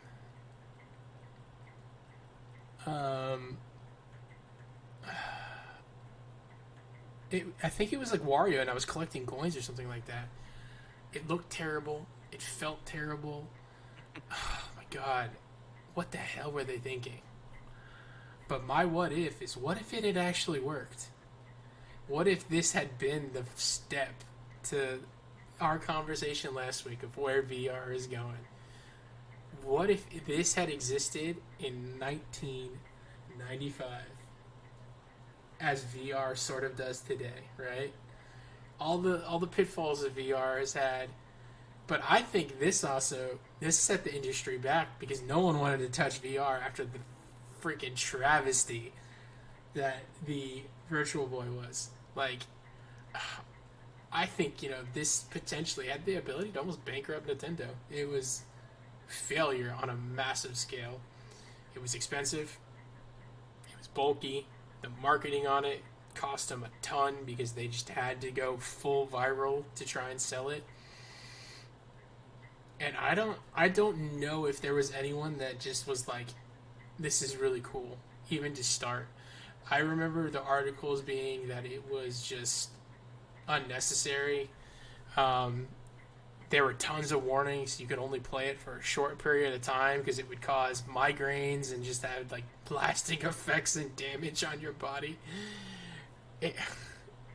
I don't even know what Nintendo was thinking at any way, shape, or form. But I mean, could you imagine if that had succeeded, right? Yeah, I mean, I have a small Virtual Boy story. Oh, do you? Okay, go ahead and tell me. So I guess is that the year it came out, or I don't remember the year for me. It was 95 or 96 when I became hyper aware of it and my need to have to play it to the point where I literally pissed my mom off. I was asking to go back to Target nonstop. I was just like, we gotta go to Target. What do you need? Like, when do we get to go back to Target? And she's like, why do you want to go to Target? I'm like, I have to play this new Nintendo game. I'm like, it's 3-dimensional. I put a headset on and I play it. And she's like, well, that sounds stupid. And I'm like, no. You don't understand, Mom. You just don't even understand. Like, and then she's like, no. And I'm like, why? She's like, because then you're going to want it. And then if you're bugging me this much just to play it, right? And, I can't even remember. I was like, I was literally just like, I will break everything in this house, so you have to go back to Target to buy stuff.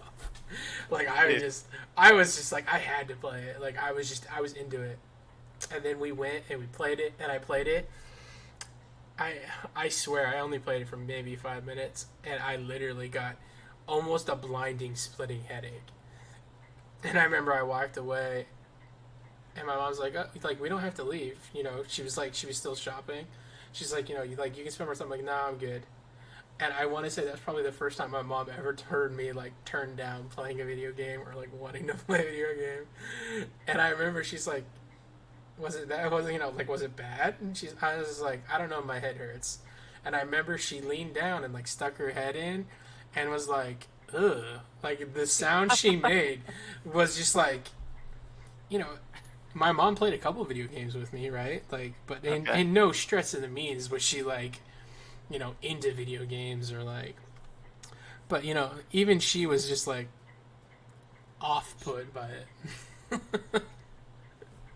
So if you remember, Blockbuster used to let you rent consoles. Oh yeah. Okay. And so I went into Blockbuster with John, and there was a Virtual Boy there, a demo, just sitting out there. Yeah. And John was more hip to what was going on with this thing. I didn't know what it was. Yeah. And so I think, I can't remember exactly, but I think it was the intent was to rent this thing. Yeah. God, that must have been expensive. Yeah. But me and him both tried it, and we had the same thought that you had. It was a very short demo. I remember it was very short, and we both didn't like it. Yeah.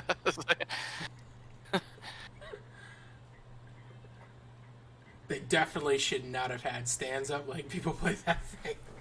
And I can't remember what I played either. I distinctly remember mine was either Mario or Wario. Because I remember trying to get coins, and the coins were popping out. They were supposed to be popping out at you. Yeah. And oh man, I just remember the screen changes took a long time. It was everything about it just was bad. It was sensory overload, but in no good way. And I couldn't even tell you if anyone that I watched play it or try it enjoyed it. like I remember when I first got there was a line of people to play it, and then like every time we went back to Target there was no one playing that thing. Like it was collecting dust. I've never known anyone that had it. You know, Yeah. I know John has it now. He went back and bought one Oh yeah. just because. Well, because John But collects games and history yeah, and stuff. Yeah. but growing up, I think I'm gonna say I didn't run into literally anyone that owned it. Yeah. That's funny. Yeah, I thought that would be a good one because I didn't think either of you would pick it. And since we had that last conversation about VR, it made me think about it because I was like, God, I was just thinking like, what was my first experience with VR? And then I'm like, oh yeah, it's a freaking Virtual Boy, and how bad it was. I wonder, like, I want to, like, I was gonna like really delve into it, but I didn't want to spend too much time because it was just gonna be the two of us. Um, but like at this point, like, I wonder how big the library is for that system. It can't be. It's tiny. Yeah. Is it like 20 games maybe? Like it's. That's the one you can get the complete works. Yeah. Yeah. But it's like there's not even like a version of it where people were like, because modders come out with stuff all the time. There's no like people modding virtual boy games to just play. Like the games were just shit. Like That should be a TikTok challenge to go through all the Virtual Boy games. a speed run, see how fast you can beat all the Virtual Boy games before you vomit. You spin around in a circle, and then you put and then you put on the headset and see how far you can get before you throw up. Yeah. All right, and then here I'll do my next one because it'll be a short one too, and then you can finish this off. So this one at the moment is an oarfish. It's Bigfoot-esque in that it's storied in history. Everything about it is potentially perceived to be fake, but it might be real. It still has the potential to be real. You might have already seen the screen for it, but my hint to you was going to be this game is officially taking the reins as the game to be the longest in development in video game history. Do you know what it is? Or would you have known it just by that description? No. Okay. My second game is this beautiful game called Beyond Good and Evil 2. Oh yeah. Is that the longest? Okay. This has been a long time. Yeah. Officially announced with gameplay in 2007. Has been in production forever. Was re-released as in production heavily in 2016 when this trailer appeared at E3. This is a good trailer. It's an incredible trailer. It still looks good today, right? Mm-hmm. Took over the reins from Duke Nukem Forever. Which, if you know anything about Duke Nukem Forever, is hot garbage.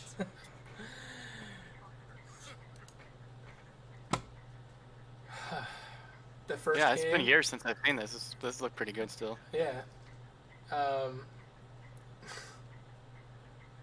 Have had no official update since 2020 about the game, its development. There is absolutely nothing on the official website. This was the last thing from Ubisoft 2020 until 2023 when we got word that Emile Morel died at the age of 40. He was the lead writer for the game. And then the only other unfortunate news we've gotten about this game is that the original director was fired or released from the company for a string of sexual harassment charges that mired the production of Beyond Good and Evil 2 in tons of negative controversy. Supposedly it's coming out in 2024, or we're going to get an official like update to it in 2024. We don't know. But I mean, this is incredible that this game has had so long, has had so much going into it. It's had so much thing, like, and for 4 years it's been radio silence, and the first thing we hear is that the creative or the story director of it, Emil, died suddenly, and like it's crazy that that's the only thing that can be said about this, and there's nothing from this company, and that's never a good sign, that they don't have a screenshot, playable demo, anything to mention about this game that is supposed to be their quadruple A title. Yeah, before that. Yeah, wasn't there was gameplay in 2016, right? There was a tech demo, which is this right here, where it's the monkey flying around in a world on with a jetpack. Mm-hmm. They started the Space Monkey program. I mean, they did so much pushing it. Multiplier, it hit a record for pre-order. Like, I mean, so much going on with this game. And then instantaneously nothing was happening. And then the only two things we've ever heard since is literally terrible news. The creative director, Michael Ansel, leaves the company the day after a massive article comes out where I want to say it was like 20 women named him for potential sexual harassment while working for him. And his only word was like, oh no, that's not why I left. But I'm not going to say anything else about it. Which, if you didn't do anything, I get it. Copyright has not been updated since 2018. At this point, I couldn't tell you this existed. Other than in some universe, I have 10 screenshots and a trailer. This is just red flag city over here. It's hit the 10-year. Any game takes more than 10 years is in trouble. Yeah. So I mean, I couldn't think of a better one for to put forward, because at this point, it is like found footage. This is. I like that term. Yeah. We found a corpse in the woods, and then this was the trailer that was on there. Millions of promises. Absolutely not a single thing has been done to prove it exists. That is scary to me.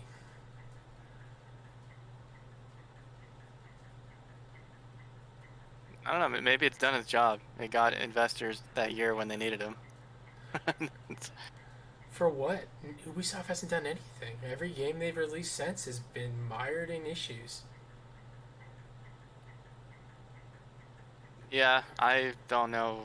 I mean, what they've done? Another Far Cry. They've done another Watch Dogs. I think they have that. They have that one game that's been stuck in, what is it, Cold Heart or Iron Heart or something like that. I don't even know if that's ever going to come. Like, everything that's pretty much come out of this Montreal division of Ubisoft has just been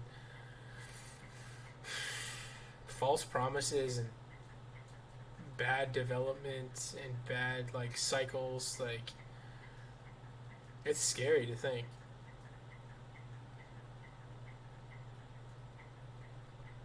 Somebody made this. It looks good. It looks incredible. But so did the first 5 minutes of Cyberpunk. That's what scares me. This has got Cyberpunk written all over it. Incredible CGI videos, zero gameplay, one tech demo of a very, very insignificant portion of the game that ends up being the first 5 seconds, and everything after that is who knows what's going on. But this game, I mean, if this game got canceled, I would not even bat an eye. I would just be like, okay, like, I mean, and it could already officially be canceled. They just have to keep the hope alive because they have investors that have given them a ton of money. Yeah. It's a little bit like StarCraft Ghost. Remember, they kept the hope alive for that Yeah. for a long time. I mean, and then what is this game going to be if it comes out? Who knows now? And, you know, we're coming off of Starfield. We're coming off of all these huge games that have just been massive letdowns. And then it's like anything beyond that first CG video, so like this right here, is something that was added much, much later. Look at the fidelity difference. Look how shitty this looks. Right? You can already see a massive downgrade, right? Look at how bad. Like, this is... Like, we're back on Xbox level. Like this is not what that first 5 minutes of video was. Like, this is something entirely different, right? The Colonial Marines. Yeah. Oh my god, yeah. Big time. I was almost gonna do that one too, by the way. But I feel like Aliens only means more to me. But I mean, like, this is like Xbox 360. Like, at best. Like, these graphics. Not just the graphics, though, the physics. Like, look at the way the ears move, like, the way his facial expressions are. You can see the artifact, like, okay, so you're telling me this is, by the way, the same full cinematic movie from 4K Ultra. So look at that, right? Look at this pig when it zooms in on his face. You're telling me this is the same game?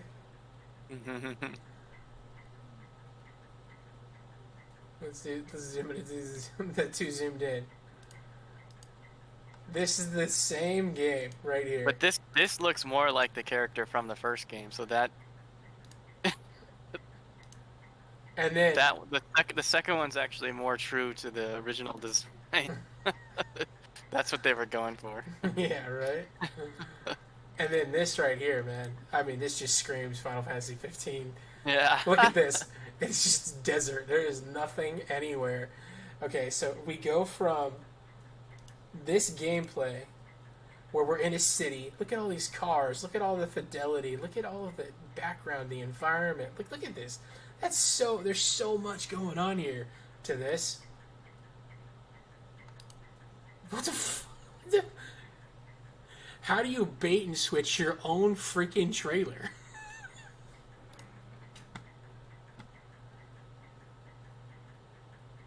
Oh yeah, pre-order. No, pre-order the game. This game doesn't even exist anymore, guys. Join the Space Monkey program. I've never seen something have such a huge loss in fidelity from like one scene to the next. And it's like, okay, so this is all the stuff that came out on E3 where they were getting investor videos, right? And then, I mean, even if you're gonna say he's this, like, and then we're just like, you saw it, like, look at this. This is a AAA game, right? This is what I expect to see. And then we cut to an alien world and something that looks like they spent 5 minutes producing to try and keep investors off their back. What are you talking about? It's bad. Yeah. It's remember that game Too Human that was like took forever to come out? Yep. Well, and it was like, I think it was 3 different games at one point. It actually did come out. But... It did, yeah. Poorly. Very, very poorly. This might, at best, this will have that fate, right? If at all. System 3 does not exist. That's all I have to say. And like, the thing that scares me the most, right, is, okay, let's say 2017, the info came out that Michael was potentially hurting people that were in his employ, right? Creating a really hostile environment. Since that moment, there's been a downgrade, or there's been nothing coming out. There was nothing coming out before any of that information came out. Apparently, they've changed directions multiple times. Like, there's a lot of stuff behind the scenes that kind of leaked out here and there. But, like,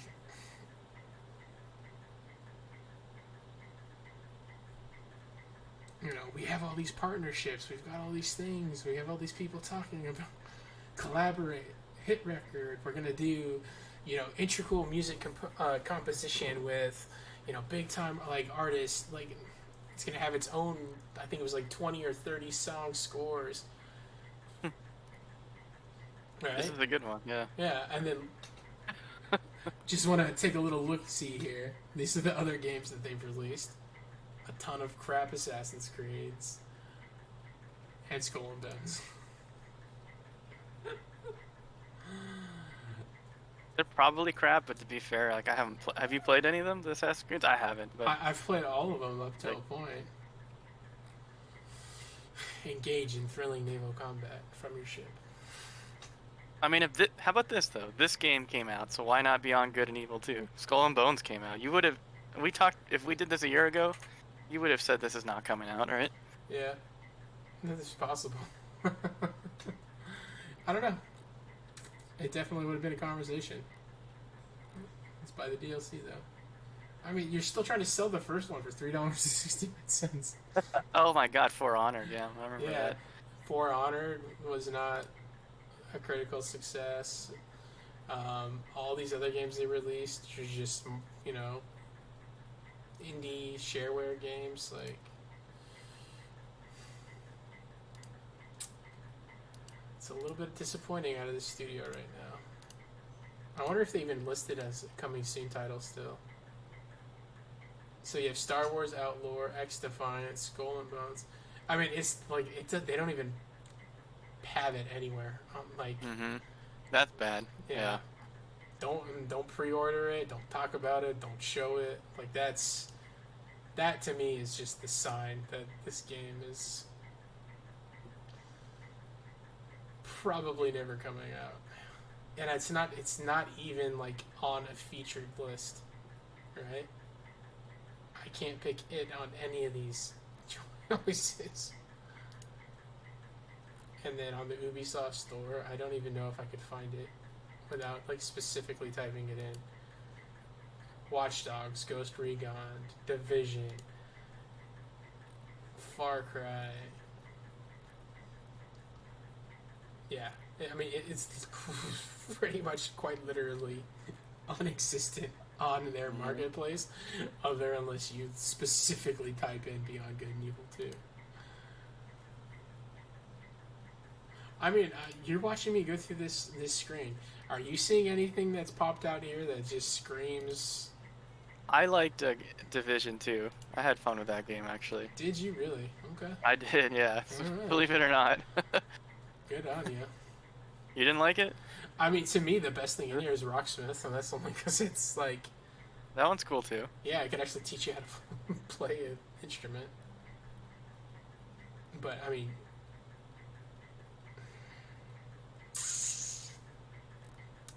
It's scary to think. Yeah, it's slim picking. That's true. I mean... No, but I mean, it's scary to think that this thing is not here, and then...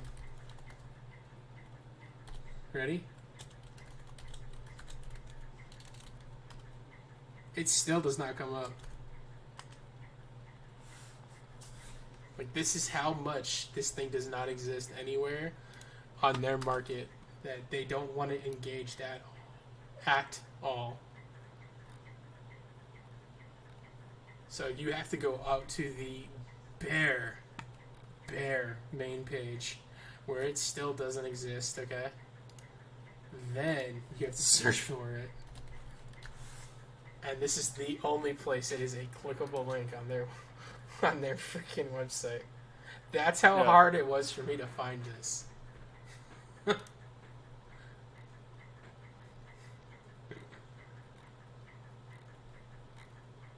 I mean, it's still there, right? They can't legally take it all down, right? I don't know. I've never had this much trouble trying to find a game on a company's website.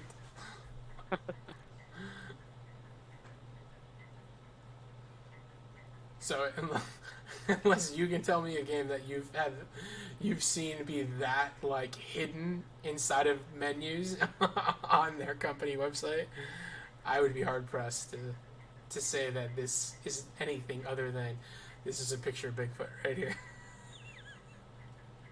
Yeah, you got me on that. I don't know. This is hard to beat.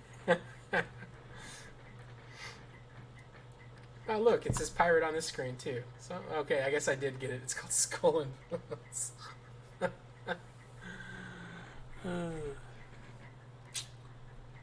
All right, so that was my last one. A game that might go down in infamy. All right, so we're on to your last one. Oh Lord. All right, so before I start this, I danced around with because this is the head scratcher. Mm-hmm. I did the 2 Bigfoot, 1 head scratcher, and then you said the what if, right? Yeah. And then so the what if one I'll just do real quick because I couldn't really get a good grasp on that question. I danced around with it, and what kept happening with me was any like what if it just would have been replaced with another company or just different names. Like it just technology was going a certain way, and so whether it's the Virtual Boy failing, VR's happening, whether it was Nintendo going on the disk drive instead of Sony doing its own thing, the disk drive was going to happen. Yeah. If Nintendo didn't get into the video game industry, somebody else would have. It would look different than it is now. But I just couldn't see like a what if scenario where like it didn't happen. Mm-hmm. And so I couldn't really get a good story for that. I could think of like smaller things like what if Kickstarter did exist in the mid 2000s, so Sakaguchi, like you said, could have done something different with Mistwalker or not, and other people like him that have that option instead of doing what he had to do. Yeah. That was a good one, but yeah, I couldn't think of anything good for the what if because it just seems where we are is just inevitable in a weird way. Yeah. I mean, that's why I really picked the Virtual Boys because that literally would have changed the entire direction of gaming. Like, if that had been successful, every company would have done it. That's how games would have been. It would have been through a VR or a headset or some sort of like. It would not be on the TV. It would not be handheld. It would just have been an interactable, like a device you wore. Yeah, that's good. That's a good one, right? I was trying to think of something like that. Yeah. A different way to experience games. So yeah, the headset instead of the TV. So the head scratcher, to me, is Shenmue. Okay. And I know some. I don't think you really played these. You know of it, obviously. Yeah, I bought them because of you. I'll give you that much. And so, essentially, I was playing. That was when I was doing my Yakuza run through. So I was on like Yakuza 2 or 3, and you were like, "Well, if you're gonna do the Yakuza, you're gonna play all the Yakuza." That's right. I do remember this conversation. Yeah, you're like, "You got to do Shenmue." I'm like, "Well, why would I do Shenmue?" And you're like, "Oh, because Shenmue is the original Yakuza." So this statement gets thrown out a lot. Usually, like an old person will come up to you and say, "You had to have been there when it happened." And this is a prime example. You had to have been there in 1999 when this game came out on the Dreamcast to really understand why people love this game. Yeah. Because it just was an incredible experience. It was just the way you interacted with the people, how they moved around the town, and it just felt like everyone was living their own life, and the real-time weather, and the great story of it. It was a very, very ambitious project that it failed. Financially it failed. Oh yeah, well, and that's just because it got released on Dreamcast. So is your what if it had been released on PlayStation? No, the head scratcher is this guy right here. This is Sephiroth is 1 and Lan Di is 2. Like this is the introduction to Lan Di. Yeah. This is the first game. This is what makes you. This is where he kills your dad, right? This is what makes you desire knowing more about this guy, going after him. This builds. This is the initial building the lore. This is I don't know, the Sephiroth stabbing Tifa scene or something. You know, like the Shinra building. This is going to be the Shinra building. Sephiroth doesn't stab Tifa, by the way. Yeah, he just slashes at her, right? Yeah. He just like on the on the stairs inside the mountain. And she falls down. Yeah. Yeah. I will give you this. This game. Remember, my question is if we went through the annals of all video game history, what's the game that got copied or like started how games should be or would be from the future? To me, Shenmue is on that list for how almost anything open world, action oriented, like city, sandbox, Grand Theft Auto, like all of those. Shenmue is that game. It's the first one. Once again, 1999. Yeah. This is before Grand Theft Auto 3. You know, most people think of that game. Yep. Yeah, I wouldn't. I guess this is the very beginning of open world. I guess we'll call it that. It's not really. When you look at it now, you would say no. It's the very beginning to me of third-person open world, where the world is interactable. Like the world feels alive. You know, if you're old enough, challenge yourself to think of anything 1999 and back. That you can go into this town, you can knock on any door. Most of them don't do anything, but like you could just check out all these different buildings. You can go in them. You had a storyline, but you could just do these other things, and then it had this kind of mystical feeling of like, wow, I might be able to run into something special if I do this and this, and this is the mystical days of the internet too. Before you just had video walkthroughs for stuff. And so there was Shenmue lore of like, you do this and this and this door opens and you get to go in here and all that. But the point of this is so this is 1999 and this builds up the first introduction to Londi. Mm-hmm. And now we can go to the next video. That was just to show that scene. Kills your father.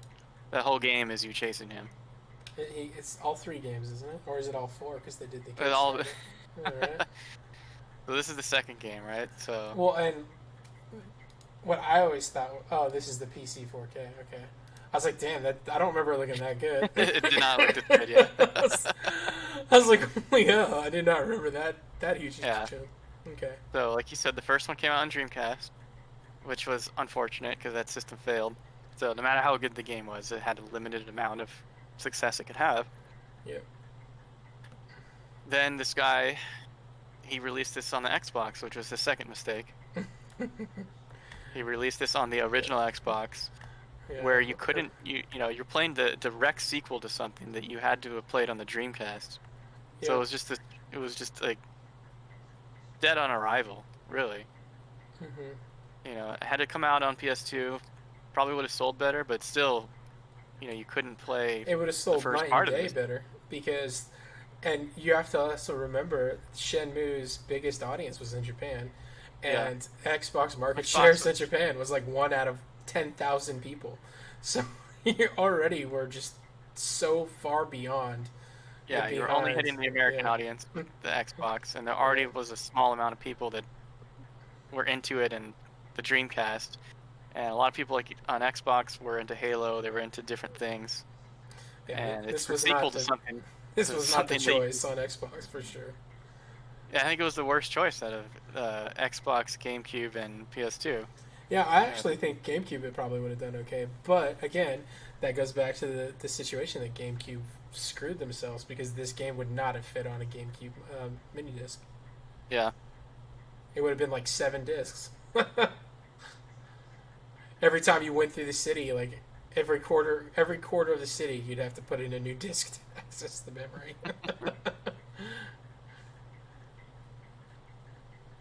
So, this is, if anyone's played the Yakuza games,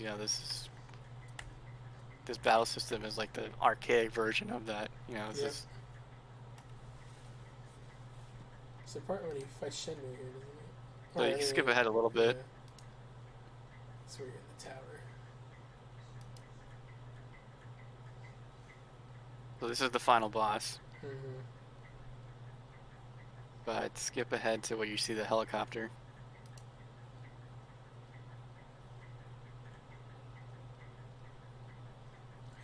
Okay, hold on. Mm-hmm. Wait until you... There's a close-up of him. Yeah. Alright, pause it here. So, this is 2001. Yeah. You see Londi flying away in a helicopter, right? Yeah. And little did we know it would take us almost 20 years to see this man again. He gets away. He does. Your whole thing in this is this guy... You're chasing this guy for 2 games. Look at this guy. Yeah, he's gone. He's the Bond villain. And you think, all right, well, I'll find, a couple years, the next one will come out, and, we'll get the conclusion to Yeah. Londi. Oh, short round. I mean, yeah, the history behind this is incredible. Okay. And so this is the third video. Will be this game magically comes back to life. That has a Kickstarter. Everyone freaks out. It gets the funding it needed. Shenmue 3 happens, and here we are. It barely got the funding it needed, though, if you remember. So this is If we were 29. If we were going to compare, right, it's earlier, the Kickstarter that we showed earlier, right, who got, 10,000 times his donation request. Shenmue barely hit his donation goals. I think he got there, and then he got maybe a couple 100,000 above it to, add the extra addition. I don't think he did all of his stretch goals. But just think about it. This scene is 20 years in the making, right? This guy knows this. Yeah. And I'm not even going to say anything. Just watch this, because I don't think you've seen this. I have not. Oh my god, is this how it played? Just watch, yeah. We'll talk after. Holy shit.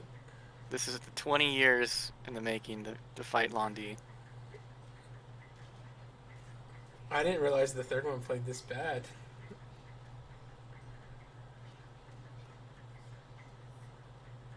Look at this guy. He just fucking blocks you all over the place. Oh no, the building's on fire. Cool. That's it. Okay? That is it. This is the ending of the game. That's the fight. You actually can't hurt him. You don't beat him. and Oh, now I need to play it. No. So we get this little You are cutscene where you're kidding fighting. me. You get this little cutscene here where you're fighting him, and then He you'll Jackie see the Chan fucking kicks you'll see the Phoenix mirror come up in a second here. Is there so there's a story element to it, he can't be damaged because he's got the dragon soul in him or whatever? No. The Phoenix mirror is what Londi is searching for. Mm-hmm. Right?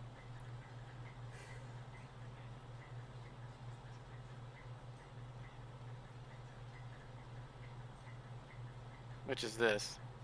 And I guess the story is that this is a fake one he throws to distract him, right? Okay. So he throws this piece of shit in, and he's like, I need to go get that. So you guys get out of this building. This is so bad. This is the ultimate head scratcher. So it's your head scratcher. What if Adam had written this? So the building's collapsing, and That's it. That's it. That is the ending of that game. That was what this guy thought was appropriate to end 20 years of Londi flying away in a helicopter with. It's unacceptable. Are you kidding me? It's not even a fight. It's like... It's a quick time event. It's a Final Fantasy you have to lose boss fight. It just... Yeah. Oh my god, that's so... Dude, you want to talk about Kickstarter scams? That's the scam. He developed a whole game and then didn't even finish it. as you said, a lot of people were not happy with that game, and I think it's because of that. Oh my god, hold on. We're going to Kickstarter. I want to see how much money that Kickstarter got. I don't even know if it's gonna. I think it has to come up. I think they have to provide that. Shit, 3. Okay. Yeah, so this got $6 million.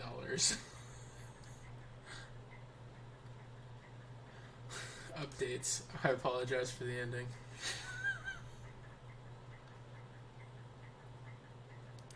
That's crazy. Okay, so he wanted 2 million. He got 6 million. Okay, so he got 3 times the amount he asked for. Right. It's not about the money though. It's not, and fine, the gameplay is a little clunky. Like you can see that right away, but you have to pretext that came out on PS4. it's the you can write something better than that in 20 years. Oh like yeah. That's. Well, maybe he never wrote it, or I think he wants to string it out more. I think he thinks he's getting another game. Yeah. He has to think that. All right, so let's see what his top goal was. So for $10,000, you get to go have dinner with them. You get Rio's jacket, replica, in Los Angeles. Ships to anywhere in the world. 3 people did it. Be a Shenmue NPC for $10,000. 5 people did that. Oh, you can get the script, dude. Oh shit! Somebody has that. Yeah, no, that's what that one. Does this script end with ... to be continued? even if he thinks this is gonna be 5 games, right?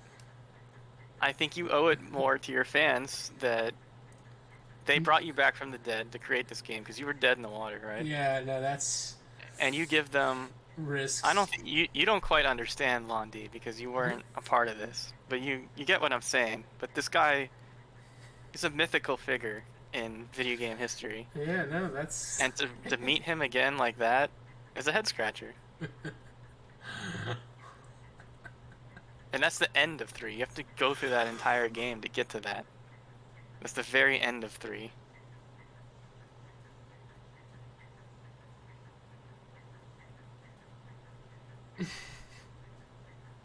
We may press right when we were supposed to press left. Get hilariously headbutted and knee to the groin. Well, you definitely got knee to the groin.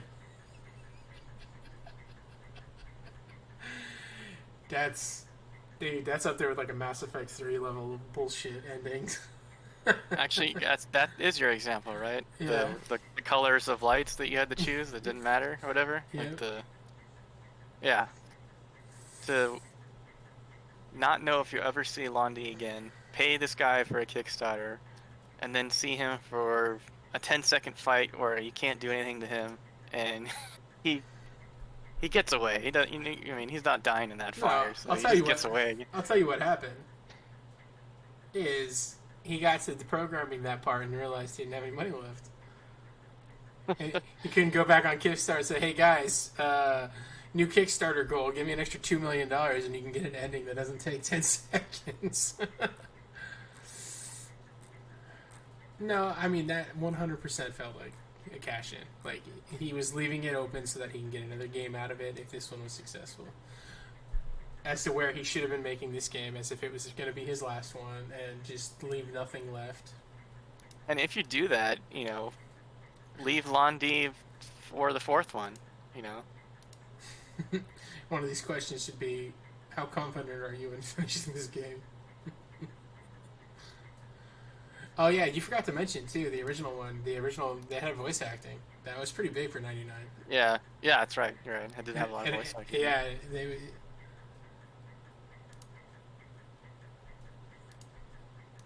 that's gnarly. That's the 20 year in the making cutscene right there. That's garbage. I can't even be nice about it to this guy, even though I like him. But... Yeah, no, that's because it feels like you got the rug pulled out of it. And if you were a big time backer, right, and you were expecting like I need to finish this story, that's a punch to the gut for sure. In my opinion, I mean, and like I have very little investment of it. But if that's the ending of your game, that's like that is the epitome of the fucking princesses in their castle. Like I don't even know how else to describe that. You know, it'd be like It was so lackluster too because it's not even like he's dodging you. Like it was like combat was in slow motion. Yeah, it looks bad. It's just everything. Yeah. The spear, take it. And then even how that plays out, the guy throws it and he just stares like off in the distance while the building's falling around him. There's no like ending scene where like the building collapses, so at least you have the question like, is he dead? Is he alive? Like he's not cool anymore. Yeah. He's just... that's a good one. That is a real good one.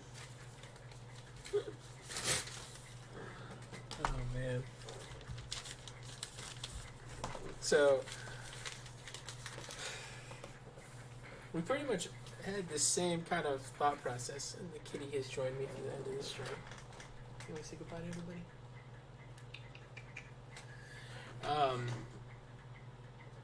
It's all games that we felt like we had investment to, and then we just false promises. Like the false promise leads up to the mythos behind it, and then the mythos just continues to live and exist. That's like a specter of what it could have been. Man, I'm actually still bugging out about that ending because that's. Yeah, I kind of felt that you didn't see that. You haven't seen that yet. I want to say I have it downloaded too. I think I bought it when it was on sale for like $10 or $15 because I was like, my intentions were eventually I would play it, but that's a hard sell. After seeing that ending, I don't even know what I want to. I don't want to go through the other ones just to get to that. Why set myself up for failure? He needs to do a Kickstarter like real Shenmue 3 ending. Shenmue 3 DLC, the real ending, intergrade. It's a real shame. It's a shame, and I hope this doesn't happen to 7. I hope 7 Part 3 isn't just ridiculously like stupid. Are you kidding me? 7-3's ending will be like 80 hours long. It's gonna be 2 hours of cutscenes and a fight that's over the top and ridiculous, and then it leads to like a 20-minute video of just like Cloud farming, or if Cloud even survives, right? Maybe it's Cloud's grave and everyone's crying around. It's like it's gonna be so grandiose and just like the scale of it. My concern is that the game's gonna suck, like leading up to it. I don't think I've ever had a concern that the game was gonna end bad.